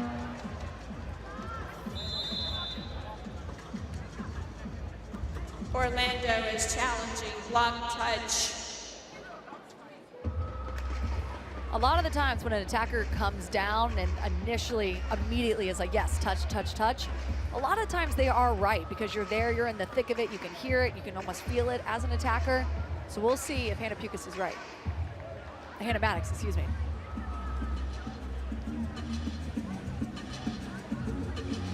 Yeah, Orlando employing a couple of Hannahs. Yeah. it can get tricky from time to time. And then a Pukas and a Pusage, I mean, just a whole lot of similar names. As it stands, the Valkyries lead is at 4, 21-17 into the red zone here in this set. This third set, best 3 out of 5 to claim the match. Each team has won a set so far. It's going to be a point for Omaha. The first fault happened was Orlando's center line fault. Therefore, Omaha's point. And that is something that can happen. We haven't seen it a lot. So Orlando is was challenging that there was a block touch. Whether or not there was, an Orlando attacker's foot completely crossed the center line, Madison, which was in the view of play, or in the view of the monitors. And so because that was deemed to have happened first, the first fault was Orlando's.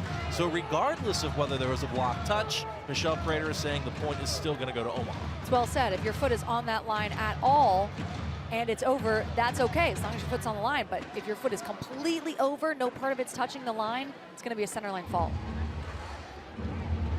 And obviously this isn't going to make anybody happy over on the Orlando side of things, but that's what we have the MLV replay system for. I think the Valkyries are going to call a timeout on the backside to just sort of reset some things. And they'll send Charity Looper over to have a word with Michelle Prater here, just to, I'm guessing, clarify some things, Madison. Yeah, we haven't seen that happen a lot, so it would make sense. If you're Amy Pauling, the Valkyries, you want some clarity. Also, it's a good timeout because the Supernovas, you can never count them out. Now they're only down by 4. They've got some momentum. Might as well take a little break, take a beat, and reset. There you see the explanation process going on. Worth mentioning, you see the added green on the Orlando Valkyries uniforms there, at least on Charity Loopers. Everybody else is the same thing. It is the mental health awareness match that Advent Health, one of the main sponsors of this Orlando Valkyries franchise, one of the partners here in the Orlando area, huge health network, hospital network in the Central Florida area, is partnering with them on to promote mental health awareness. So a really cool look on the unis, a little neon green at the bottom and going up the sides, and that's what that's all about for Orlando. As we get back underway, the Valkyries leading by 4. Maddox. That is going to be ruled a good block. And Amy Pauly cannot believe it.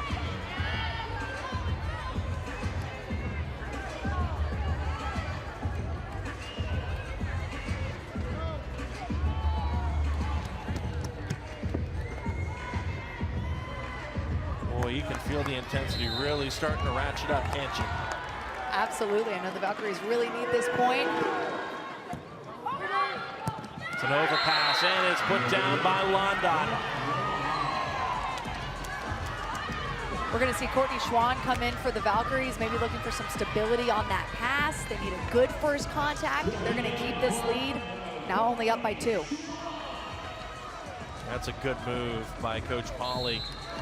One of the best pure passers in this lead that doesn't wear a libero jersey. Good pass by Charity Looper, and that's just a misconnection. Amy Pauly might want to consider another timeout. Yeah, but that's smart because you can feel it for the Valkyries. It's just slipping a little bit. You get a call that you don't necessarily understand or you don't like. Then you get a miscommunication there. Everything is kind of rushed. It's a really smart timeout to just take a second, breathe, and go back to doing what you know, because they've been playing really well in this set. Supernovas, on the other hand, have done a good job of capitalizing on all of it.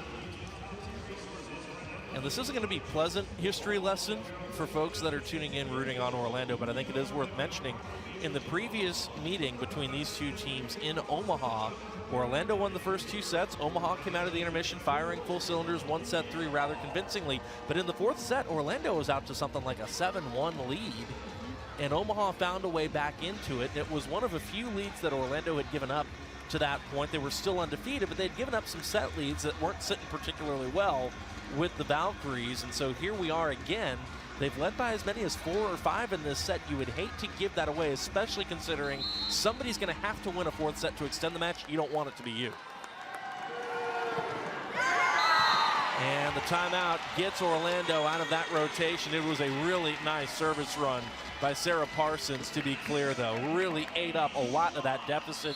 So mission accomplished for Parsons, the proven vet. Courtney Schwann will serve at holder. Londot. Boy, you mentioned that Omaha was going to need to get those right sides going, Madison. Londot has found another gear. Yep, the block on their way up, not totally set, turning those palms into the court. Londot with that fast arm swing and also a lot of power, able to swing down her body straight down the line and get the tool. Here's an interesting wrinkle.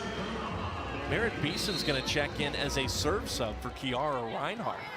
Coach LeBay really likes her serve. He mentioned that to me before their last match.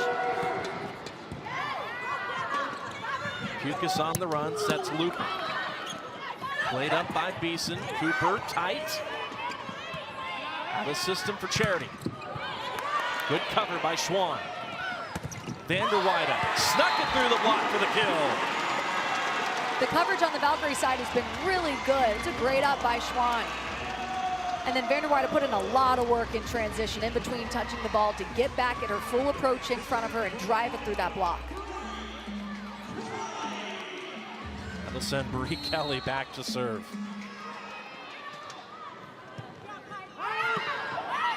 Cooper plays it up. Kelly's gonna bump her outside, and Cooper says it's down, but the monitors say otherwise. It is out. Point Orlando. Set points Orlando. It looks like we're gonna go back to the Omaha monitor. is challenging net touch. And so Omaha thinks Orlando was in the net there, and we'll see whether or not they were. Madison, momentum is such a tricky, fickle thing in sports. Volleyball, especially because of how quickly they play, especially at the pro level. It feels like it has been almost impossible for either of these teams to sustain any kind of momentum, whether it has been just how good the other squad is, whether it's been the quality of the challenges that we have seen that have made these 2-point flips.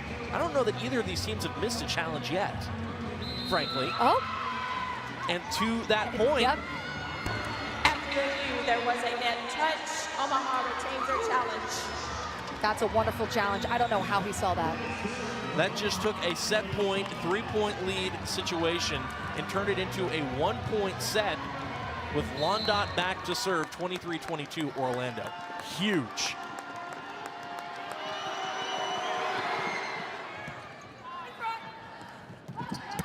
Vanderweide recycles. Out of system for Vanderweide again, and Cooper ends up blocking it out of play. It's a tool and a kill for LVW, who will now go back to serve set point. Coach Amy Pauley loves the kind of teammate that Lindsay Vanderweide is. She says she's very selfless. She's such a good player that when she gets an opportunity, when she has to play a role, she does so. That's a great serve. Lindsay Vanderweide calls set 3. Right on cue, Lindsay Vanderweide with the service pressure. Good grind of a win for the Valkyries. They hung on for dear life, and they do win set 3, 25-22. Every match is a new opportunity. For us, this is everything. The hours no one sees, the pressure, the belief it takes to keep going. Every serve carries expectation. Every rally demands heart. Every win brings us one step closer to becoming champions. This is Major League Volleyball, where the sport's top stars compete for greatness. This is our game, our league. Keep watching. From your favorite athletes to your favorite music, listen to everything you love and so much more with the free iHeartRadio app. From live play-by-play to your favorite game day anthems and the biggest sports podcasts in the world, the iHeartRadio app lets you take it all with you and stay connected to your favorite team wherever you go. Download the free iHeartRadio app today. Novas Nation, it's time to show up and show out for our community heroes. Join us Thursday, February 12th at the CHI Health Center as your Omaha Supernovas face the Dallas Pulse for Heroes Night. We're honoring the brave men and women who serve our community and facing off against 4 former Supernovas, including setter Natalia Valentine Anderson. Bring the noise, pack the house, and help make CHI the toughest place to play in professional volleyball. Get your tickets today at the CHI box office or supernovas.com. Hey Orlando, it's game time. Your women's pro volleyball champions, the Orlando Valkyries, are back and ready to win. Enjoy the night out and feel the excitement of big plays, incredible athletes, and non-stop action. Every rally brings the crowd to its feet. Every point is a moment to cheer together. This is world-class volleyball, live at Addition Financial Arena. Don't just watch the game, be part of the celebration. Get your tickets now at orlandovalkyries.com.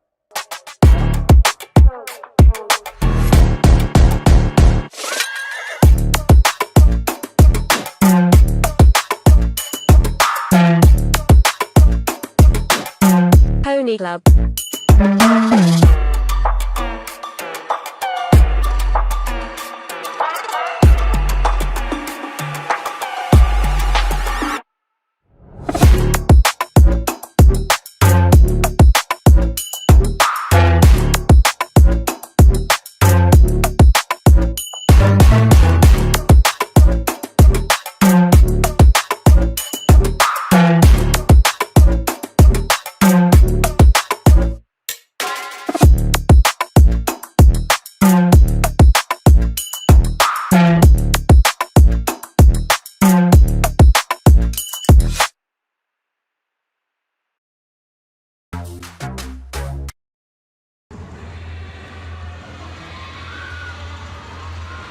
What a match we have on our hands here in Orlando. The Valkyries lead it 2-1. Omaha on the left side of your screen, Orlando on the right. And it's a service error to start by Reagan Cooper. And just like in sets 2 and 3, which they won, Orlando is on the board first. And something to know for the Supernovas, Brooke Nunaviller back on the court, as well as Reagan Cooper and Sarah Parsons. Boy, error to ace. Bree Kelly. The passing aspect of Reagan Cooper's game is one that she's been really working on. She knew she needed to amp that up, get that on lock with this starting position. This time, Holder steps in for her. Reinhardt gets the swing out of the middle, and Omaha is able to side out. We were talking about it in the break. The middle production has been really good. It's obviously an emphasis for both of these teams. On the Valkyrie side, Bree Kelly and Kaz Brown combining for 14 kills. Anna Banjo with 8. Reinhardt doing a good job as well. Also feels like a kudos to the first ball contact, right? Like you can't really run the middle that effectively if you don't have that aspect. Absolutely. Boy, the service errors are really starting to pile up for Omaha. I'm going to take a look at the monitor here and just, 8 errors to 4 aces. Anna Banjo. 8 kills on 11 swings so far for Toyasi. Orlando able to recycle. Not great contact there by Cooper. Nunaville has it turned back. The Valkyries lost it, and that'll find the floor. I talk about attacking the block and not being fearful of the block. Brooke Nunaviller is such a good example of that. The block is set, it's there, but she's not fearing it. She's driving through the ball and into the block. It was a Parsons service run that really made things uncomfortable late in that third set. Orlando goes behind the setter with Kaz Brown. Cooper launches from the back. And Looper tips it over the block, dug back over to the Valkyries. Nothing off speed that time. Dug back over. Is it in? No! Boy, Morgan Hentz nearly had the elusive libero kill. If anyone can do it, it would have been Morgan Hentz. That was such a close call. She got it with her shoulder. It almost was a libero kill. 4-2 Orlando. Parsons jammed up on serve receive. Cooper. And now Maddox fires away, lobbying for a touch call. And Orlando's going to challenge. Early challenge, too. Orlando is challenging block touch. With only one challenge per set this season, a lot of times coaches hold it a little tighter to their chest, but whenever they're confident, they go for it.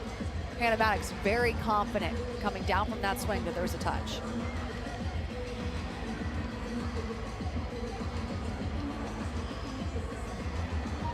And I think it's worth mentioning, Madison, as Orlando is successful, there have been a lot of really tight There was plays. a block touch.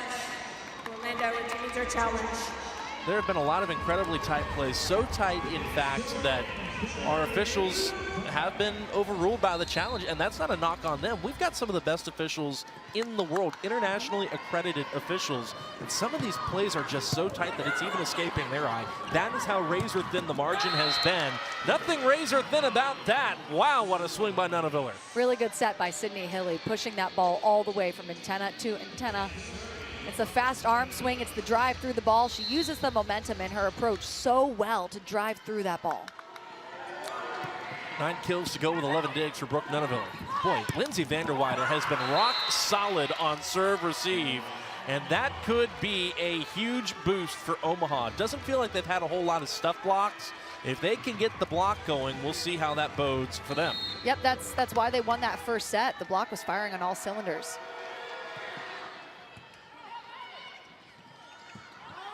Misconnection. Cooper. Pukas digs it out of the net. Now Maddox into the cross court. Oh boy, grabbed a hand. It ends up going down the line, and Parsons wasn't able to get to it. Sydney Hilly there, kind of on her way down on the block. Hannah Pukas driving through the ball. Good down the line swing. Just grab some fingertips. The Valkyries have a comfortable lead. It feels like they're taking some of that rhythm from that last set into this one. Kaz Brown serves. A bump from Hilly to Cooper down the line. And Lindsay Vanderweider says, yeah, that's on me. I need to correct myself. Not a comfortable lead, but with how tight these sets have been, if you're ahead by 2, it feels a little bit comfortable just because it's so back and forth. But no, it's not a comfortable lead. Vanderweider to the floor on serve receive. Pukas just has to bat it over. Thought we might end up with a souvenir there for a second. And Omaha has knotted this up at 6.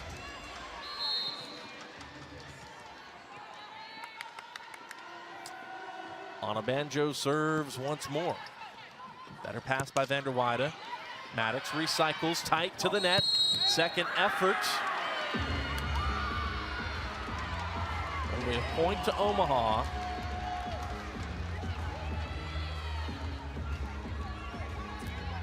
I think Michelle Prater is pointing at her shoulder. I'm guessing. In the net? I'm guessing she's saying Pukas' shoulder touched the net. Yes.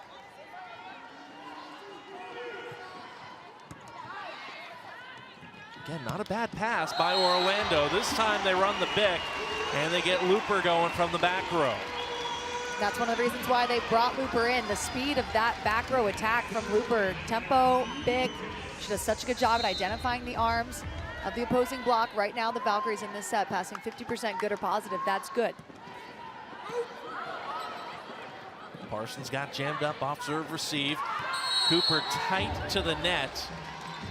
Shoves it out of play. Good service pressure by Hannah Pukas. And with Pukas back to serve once more. 3 attackers in the front row for the Valkyries.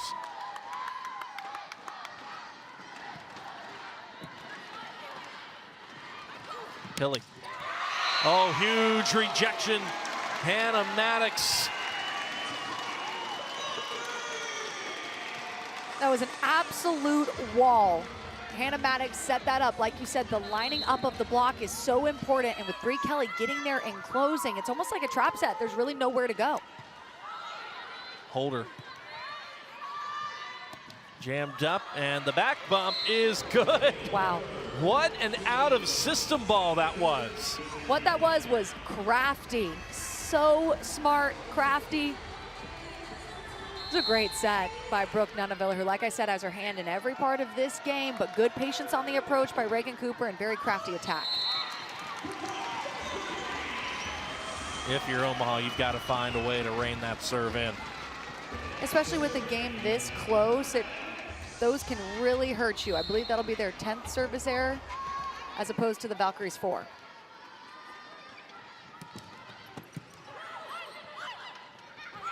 Hilly goes behind to Parsons. Cooper, what a swing. I believe that set was like a punch. That was really impressive ball control. Oh, we missed the end of it, but I believe it was by Holder. Really good out-of-system set, surprisingly, in a chaotic situation. And I like how aggressive Reagan Cooper is being on that attack. Cooper will now head to the back row to serve for Omaha. Trailing by 1 here in this 4th set. Good pass by Looper. Orlando able to run the middle to Kelly.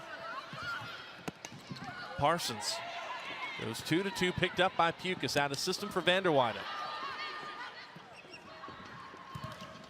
Nunaviller is roofed.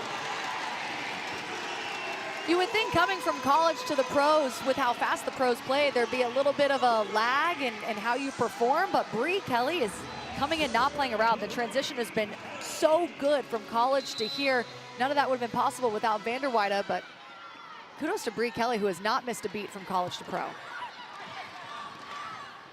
Nunaviller this time just tips it over the double block. Orlando runs the bick to Maddox. Oh boy, Kaz Brown just underhanded it back over. Orlando stays in the rally. Nunaviller into the cross court and down. And with that swing, Brooke Nunaviller has yet another double-double. Great coverage by Kaz Brown, but look at the momentum in her approach and how much explosiveness and athleticism she brings to that approach. That sets up for an attack because you got all your strength and power behind you from that approach. Tiara Reinhardt will serve, trailing by 1. Kisses the tape. Vanderweide, what a swing. Love that play. Kaz Brown running behind the setter, Vanderweide as well. Anna Banjo did an okay job in getting there, but wasn't able to get her max jump. Love that route run by the Valkyries. And here's Lindsay Vanderweide. Spotlighting on the right in place of Brittany Abercrombie. Oh my goodness! It is a block party at the net for Orlando. In this set alone, that's Orlando's 3rd block. They're playing really disciplined net defense. And that's one of the reasons why they're up by 3. All right, I wanna go back to the point I was making for Lindsay Vanderweide, all right? 5 kills, hitting .250. Obviously, Brittany Abercrombie, the reigning league MVP, can score 25 kills in a match without even really seemingly thinking too much. She's scary how easy she makes it look. But for Vanderweide, 5 kills off the right, 7 digs. She's been in on the block. She's dropped in an ace. Look, is it the same volume that you're going to get out of a Brittany Abercrombie? No, but in a match where Orlando's been able to establish the middle, boy, Lindsay Vanderweide has been clutch on the right, too. Vanderweide has been everything that the Valkyries have needed from her in this match. She's, like I said before, a selfless teammate. So when her number is called, it doesn't matter what the role is. She's going to come in and step up. That's what Coach Amy Pauley told me. And then you're right, it's the balance of the offense. It's not one player stepping up for Brittany Abercrombie's not being in the game. It's all of them in their own ways. Got 15 kills, 8 kills, 9 kills, 5 kills. It's 6 kills. It's really spread out. Yeah, Hannah Pukas has done a beautiful job of balancing the attack. And Orlando is getting a ton of quality block touches.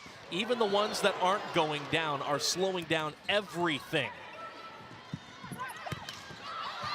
Good cover by Pusic. Parsons off hands. Vanderweide well off the net. Hits it through the back. She's frustrated. But boy, that is what it took for Omaha to win that point. I got to shout out Brooke Nunaviller. If you're a 6 rotation outside, watch the way that Brooke Nunaviller as an off blocker plays defense in that 4-to-4. She extends so many plays for her team by digging that up. So impressive to watch and how she's able to dig in that area of the court. There, Vanderweide just not getting on top of it enough. And there's a stuff block for Toyasi Anabanjo. There's a chance that set was a little low. Kaz Brown not able to contact it at its highest point, creating those angles for herself, and the block ate it up. And all of a sudden, it is a 1-point set. Out of system from Klicka. Looper finds the seam. The block set up almost a little bit towards the line, so Looper can see that there's some of that angle open, and she's able to drive it through. Not a whole lot of angle open. The block was kind of in the middle of her body, but she did a good job at identifying the arms. Boy, Hilly goes pin to pin. What a set, and what a swing by Nunaviller. Sydney Hilly is so elite with her placement. That's one of the things that makes her so elite is the placement. You know what you're going to get from her. She's so consistent with it, and really good approach and attack by Nunaviller. She hits the window every single time, doesn't she? Good defense there by Orlando. Nunaviller dug up by Klicka. Oh, Pukas couldn't get a second contact on it. And this is what you don't want to see if you're the Valkyries. Brooke Nunaviller heating up. She's in a rhythm now. That'll be her 4th kill of this set. If she starts to heat up, she's really difficult to block. 11 kills for the match. Klicka lays out on serve, received a pancake at Maddox, dug by Hentz. Cooper, dug up by Looper. And Maddox, no hands, point Omaha, they lead 15-14. Maddox trying to grab some fingertips there. Charity Looper's defense is really good. We talk about her offense a lot, but 6 rotation player. She's been playing really good defense in the back row. Hannah Maddox there just not able to grab anything. Omaha a point away from sending us to the technical timeout. Good first ball by Klicka. Looper dug by Nunaviller. Cooper tools the block for the kill, and it'll be Omaha who must win this 4th set, who leads by 2 at our midway technical timeout in Orlando.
back here for set 4 between Omaha and Orlando at Edition Financial Arena.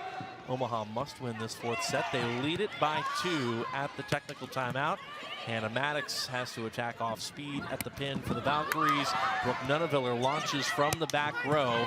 Traffic jam for the Valkyries. 2 of them go up to punish the same overdig, and it comes down inside the block. Watch Sydney Hilly here turn, get her body facing towards the net. Good hands, though, tracking that ball and sealing.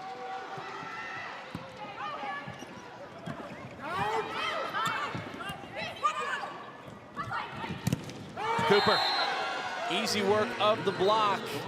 And just like that, the lead has doubled from 2 to 4. Amy Pauley has to call a timeout and does. And this is what happens when you face a really good team in the Supernovas. If they feel the Valkyries slipping, they're only going to charge ahead more. And what that is it's causing the Valkyries to have just a couple communication errors, just a few like little flops that they weren't doing in the last set, but it's because they can feel the Supernovas not letting up.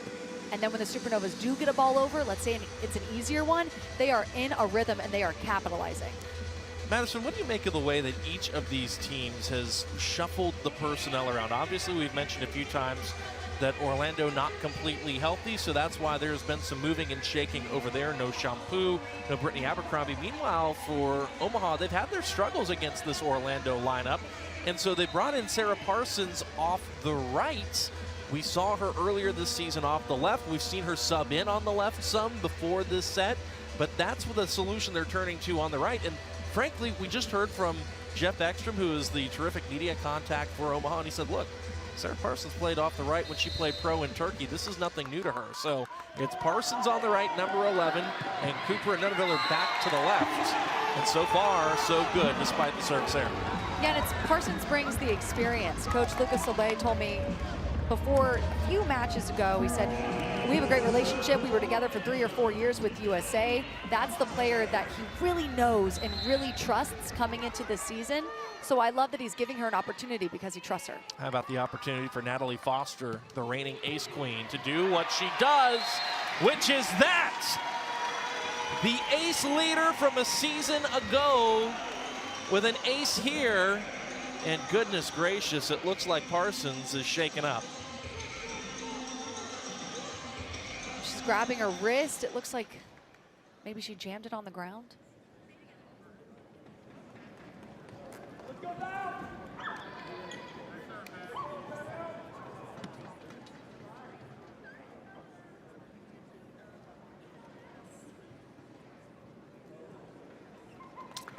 And Emily Londot's going to sub in. A worthy round of applause for Sarah Parsons, who's going to need some additional attention over on the Omaha bench.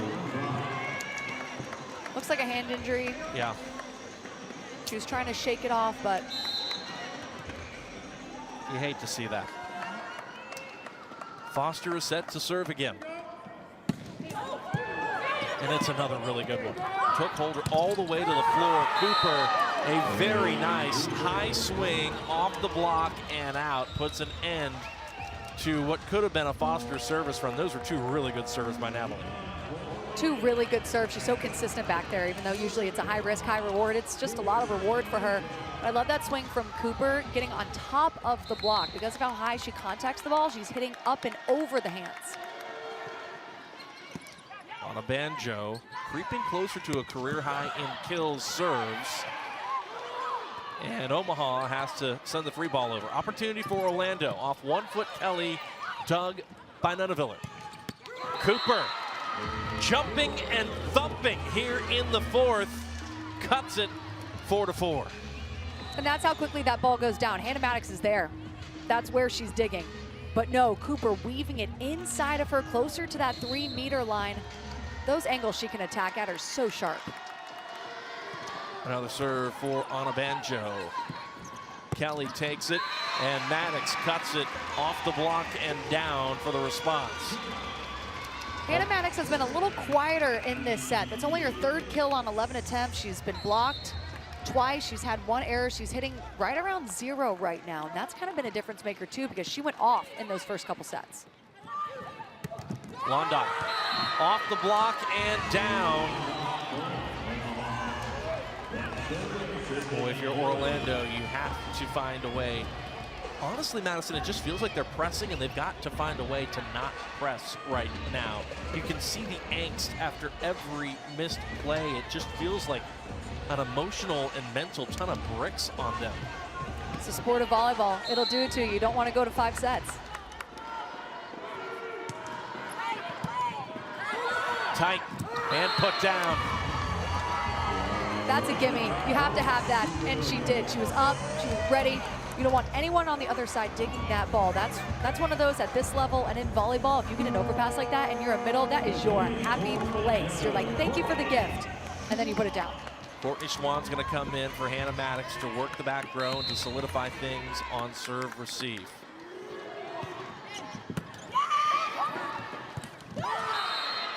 Kelly denied by the net, and I should clarify, Schwann's going to come in to also perhaps swing for Orlando if she gets a serviceable ball. But so far, not much doing for the Valkyries. Another point to Omaha, and it's looking more and more like we could be going to a 5-setter for Madison, at least for us here calling matches in Orlando, the 3rd time in 4 matches. Something to note also that I was just looking at the stat sheet that I'm noticing, the Valkyries don't have a single middle kill in this set. The connection has been a little off on the slide, a little low, and then we just saw it there with Bree Kelly. The connection just hasn't been what it's been in sets past. They've only had 5 attempts, both Kaz Brown and Bree Kelly together, but no kills, and that can be a little bit of a difference maker, especially because of how advantageous it was in those past couple sets.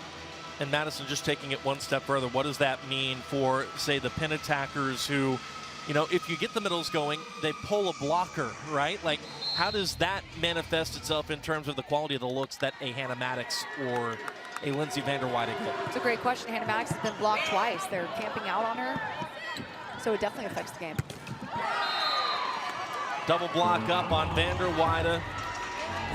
An off-balance approach, trying to read that ball over her shoulder, and it will be a handful of set points here for Omaha. Hilly will serve. And there's that middle kill that Orlando has been looking for. That saves one of them, but Omaha is a side out away from sending us to a 5th. Really good height on that set. Bree Kelly was able to get on top of it, snap, and put it down.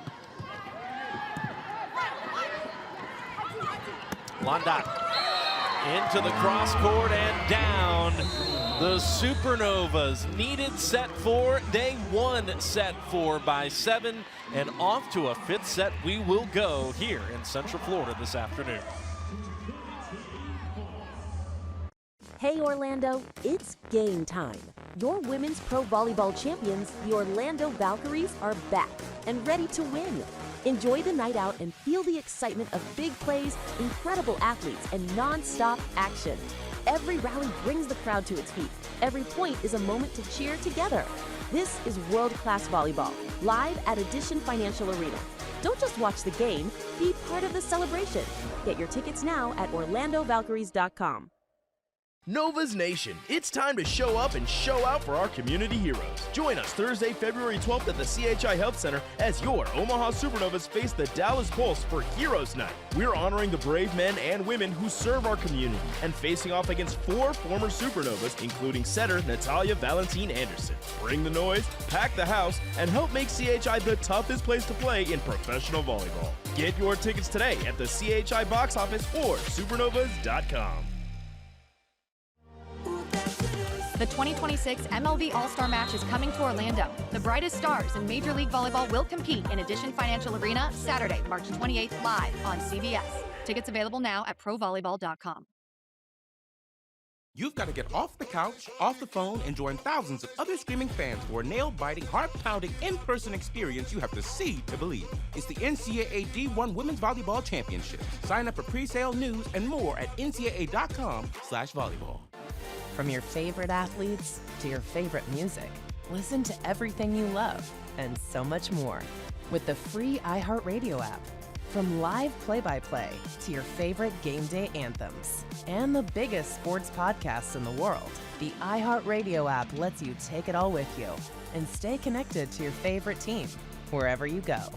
Download the free iHeartRadio app today.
Back here in Orlando, we are ready for a fifth set tiebreak. First to 15, win by 2 for the match. Omaha will start on the left, Orlando on the right. Cooper serves Looper, and away we go. Orlando runs the middle right out of the gates, and Bree Kelly puts it down. And you know that's got to be something that Amy Polly was talking about with them going into this set. Really good pass by Charity Looper. You need that to run through the middle, but you want to get your middles in a rhythm early.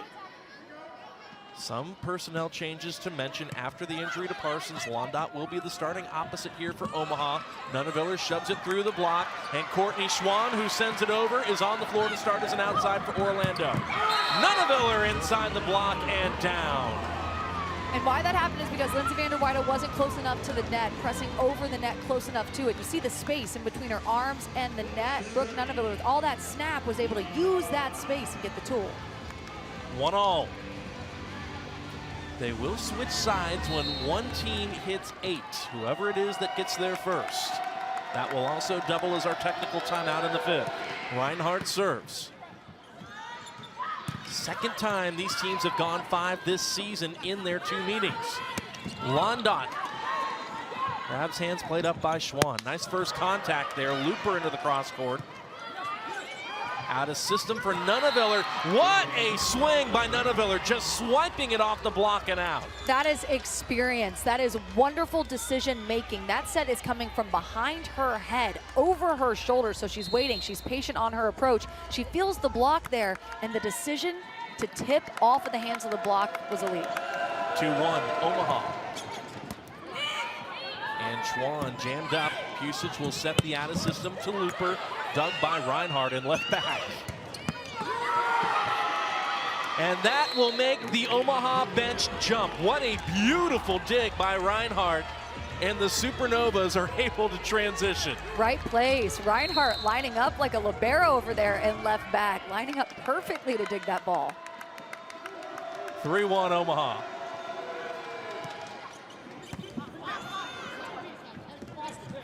Vanderweide. Good cover by Pusic. Brown sets the out of system to Looper. Rolling it over the block. Now Omaha has to scramble. Nuneviller way off the net. And Looper into the cross court once again, dug by Reinhardt. Nuneviller! Oh my goodness! That was the space that the block was giving her. The block is on the line. She knows all she has is that sharp angle, and you can see it in her eyes, in her face. She knew she was going to get that kill. That determination is incredible. That angle is so sharp, and it's what they gave her, and it's what she took. Easier said than done. And Madison, I have to mention it. On Friday, we saw a 5-setter, and in the 5th set, Leah Edmond, who is one of the front runners so far for league MVP, refused to lose and pace an Atlanta onslaught. So far in this 5th set, it has been the Brooke Nuneviller show. And if you're Amy Polly, we know why she's calling that timeout. You don't want to happen tonight what happened against Atlanta, where yes, like you said, Leah Edmond went off. They got a massive lead in the fifth. In the fifth set, it's so important to not have that point deficit early because you only go to 15. It's really hard to make that up whenever the other team gets a big lead. Nunaviller, in case you're wondering, 3 kills on 5 swings, hitting a clean 600 in this fifth set. Reinhardt serves once more. Looper. Dug by Reinhardt again. Nunaviller off hands, and Orlando was in the net. Give Reinhardt the libero jersey, moving forward. My goodness. Amazing back row defense from a middle. That's not something you hear every day or at all, really. Just really good defense, extending plays for her team. She has 7 digs in the match and 3 absolute gems in this set. That set's too low for Brown. Yep, the setter-hitter connection between Pukas and the middles in the fourth set, and so far in this set has just been a little off. Also, Charity Looper coming out of the game, Omaha did a really good job in this stretch of slowing her down. They're getting hands up on her, slowing down her attack really nicely. 10 kills for Looper in the match, but her percentage down at 167.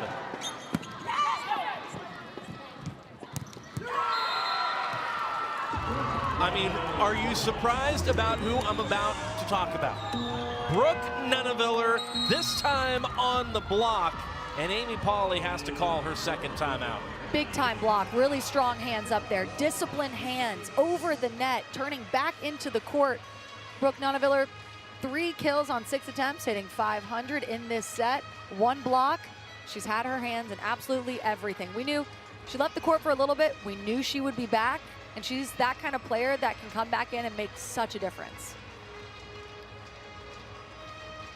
I mean, honestly, there's not really a whole lot to break down here in the fifth set. It's just been some tremendous defensive work by Kiara Reinhardt. Madison, 5 digs in the fifth set by Reinhardt. That's got to be some kind of record for a middle. 5 digs in this set. They only have 7 points, 8 points total. You know that's fun for her too. You don't get that quite often. You don't get the opportunity. That is incredible. 3 kills on 6 swings by Nunaviller. That big stuff block as well. She's been the hot hand offensively and has 3 of Omaha's 4 kills. But my goodness, what a fifth set Omaha is showcasing so far. Not a bad decision there by Vanderweiler. Nunaviller again. And that will send us to the technical timeout. Brooke Nunaviller and Omaha are pitching a no-hitter in this fifth set, leading it by 7.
Back here in Orlando, where Kiara Reinhardt, it feels like she has been back to serve for no fewer than 5 minutes consecutively. A 7-point lead for Omaha. It's another quality serve, tipped back to Orlando. Maddox off hands. Reinhardt has now 7 digs in this set. Nunaviller, second effort. Dug by Schwann. Out of system, Maddox will blow up the block for the kill. It's a good set, too. Really good set, leading Hannah Maddox. The Valkyries need someone to step up offensively. They need someone to start getting some kills in this set. Omaha Supernovas, they've had 7 digs. Their defense has been really good in this set. Make it 8, because now the stats just updated for Kiara Reinhardt, 7. That's just incredible. Londa is roped.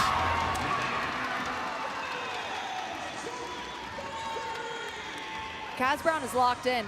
She's closing that block. She's getting there. Hannah Maddox has been really good net defensively all night long, pressing over the net. Vander Weide will serve. Nunaville. Good block touch by Orlando. This time she tips it over the top. Vander Weide charges into cover. Here's Pusic, same concept.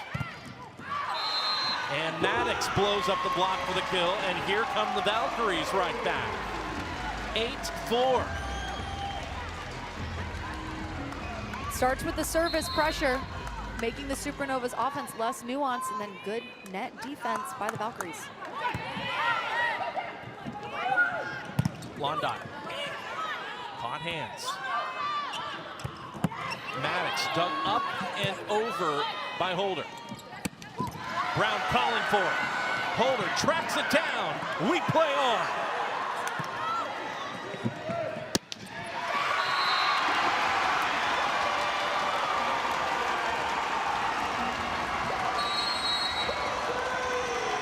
Timeout, Omaha. I love the decision to go back to Kaz Brown. Back-to-back really good swings. Kaz is doing so much work in transition to get back to run that slide again over and over, and I love the trust that her setter has in her to finish the play. I said someone needed to step up offensively and start scoring some points. Kaz Brown's doing that, and Hannah Maddox. All of a sudden, this 5th set has tightened up considerably. What an incredible match this has been. The faithful here in Orlando have seen a lot of drama in the Valkyries' 4 home matches that we've called. The one that we didn't call together was also a 5-setter. So 4 out of the 5 have gone 5 sets here at Addition Financial Arena. Speaks to the parity in the league. The word parity is sometimes overused, but I think it's justified in this sense across MLV, across the board. So much parity. Vander Weide serves, again targeting Cooper. Nunaville. Turn back, good cover by Hilly. Great pass by Schwan. And Maddox terminates in front of the setter, Hilly. It's a 2-point set. With that block touch, it looked like that ball could almost have gone down, but Courtney Schwan really good defensively and middle back, just kind of reacting to the way that that ball bounced off of the block. And a right side substitution for Omaha. Londot not able to put the ball away. In comes Merritt Beeson. Nunaville. Turn back. Holder there to cover. Second effort. This time, I think blocked maybe into the antenna. Yes, it's going to be a point for Omaha. Omaha is happy to stop the bleeding there. The Valkyries surging back. Now they've got Merritt Beeson behind the service line. Someone that coach told me he really likes her aggression, her float in that area. Huge side out there to reestablish a 3-point lead. And it's an ace. That serve Slave likes just came up huge. And it could not be more precise. Right inside the line. A second service for Beeson. A bump to the pin. Maddox just knuckles it over. On a banjo off 1 foot. Maddox grabbed hands. Omaha's going to protest that, but I think it was pretty clear by the spin of the ball that there was a block touch. Talk about attacking the block. Hannah Maddox a little tied up there, but still, even though the block was set, just attacking it, having no fear. Really aggressive. 10-7 Omaha. Good pass there by Cooper. And a better read by Pukas and Orlando. Pukas is having a really good night, stepping up when her team needs her. 17 digs, 46 assists, and a big-time block in a pressure moment. Anna Maddox will serve. She already has a couple of aces in this match alone. And that is an untimely service error. Lead back to 3 for Omaha. That one hurts, but in a 5-setter, in a 5th set, you got to have short-term memory and bounce back. Got to flush it and move on. Nunavilla will serve. Serviceable pass there by Vanderweide. Maddox, though, will not catch hands. Point Omaha, 4-point lead. And now they are closer to the finish line than the Valkyries are to them. In comes Charity Looper. You can see the frustration on behalf of Hannah Maddox. And so now Looper will work the back row, and Maddox will sit a spell.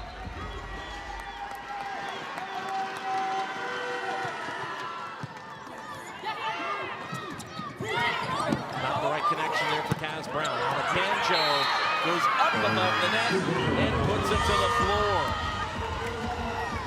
Like you said, that set just a little too low. She had to tip it.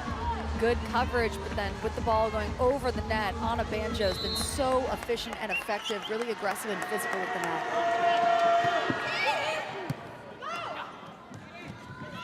Schwann. Cooper, that's in the antenna. You'll take it if you're the Valkyries. You need 4 points now to catch up. Supernovas need 2 to win. You'll take any kind of unforced error, any kind of attacking error that you can get. A miscue by Cooper, who's had a heck of a night. 22 kills on 47 swings, just 4 combined errors, hitting nearly 400. Foster to serve, good time for it. And that is a service error at the worst possible time. And that will bring up match points for Omaha. And you've got Brooke Mosier going to the service line. She's got a really nice jump topspin that was very successful in college and in the pros.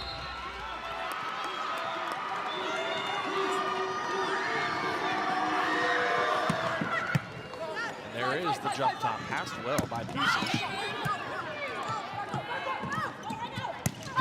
Schwann into the cross court. Cut by Mosier, out of system for Cooper, and Reagan Cooper, and Omaha find a way in 5. Getting a little revenge here are the Supernovas. Last time these two teams played, it went to 5. The Valkyries won, but now it's the Supernovas on top across the board. Really good night, especially Reagan Cooper. 24 kills, hitting around 400. It'll be the 5th consecutive one match for Omaha, who then will host Dallas and Orlando, which are now, interestingly enough, the last 2 teams they have faced on the road in succession. Orlando, meanwhile, will go on the road to Indy and, of course, to Omaha. A couple of teams who have beaten them on their home floor. Madison, I said it the last time, I'll say it again. If you're Orlando, you got some positive contributions from people who haven't seen a lot of PT this season. You can chalk it up as a moral victory, but the reality is the losses are starting to pile up, and it's going to be hard not to press. For Omaha, boy, what a win.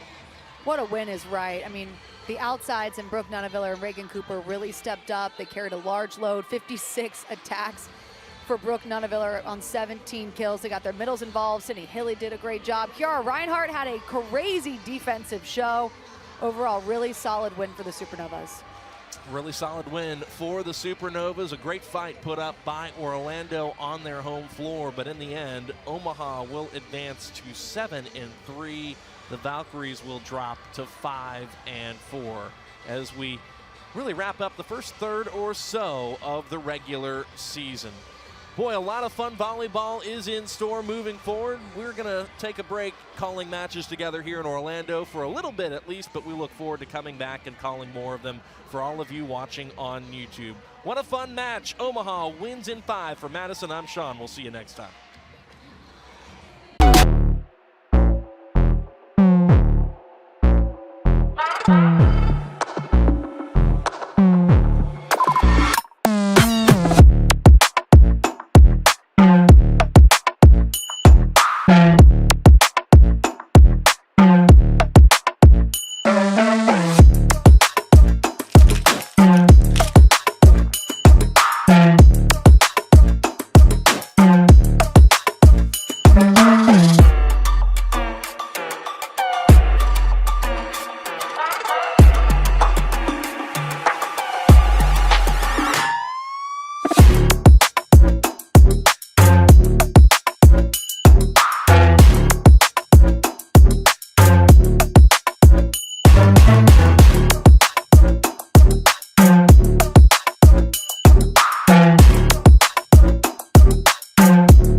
Pony Club.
Club.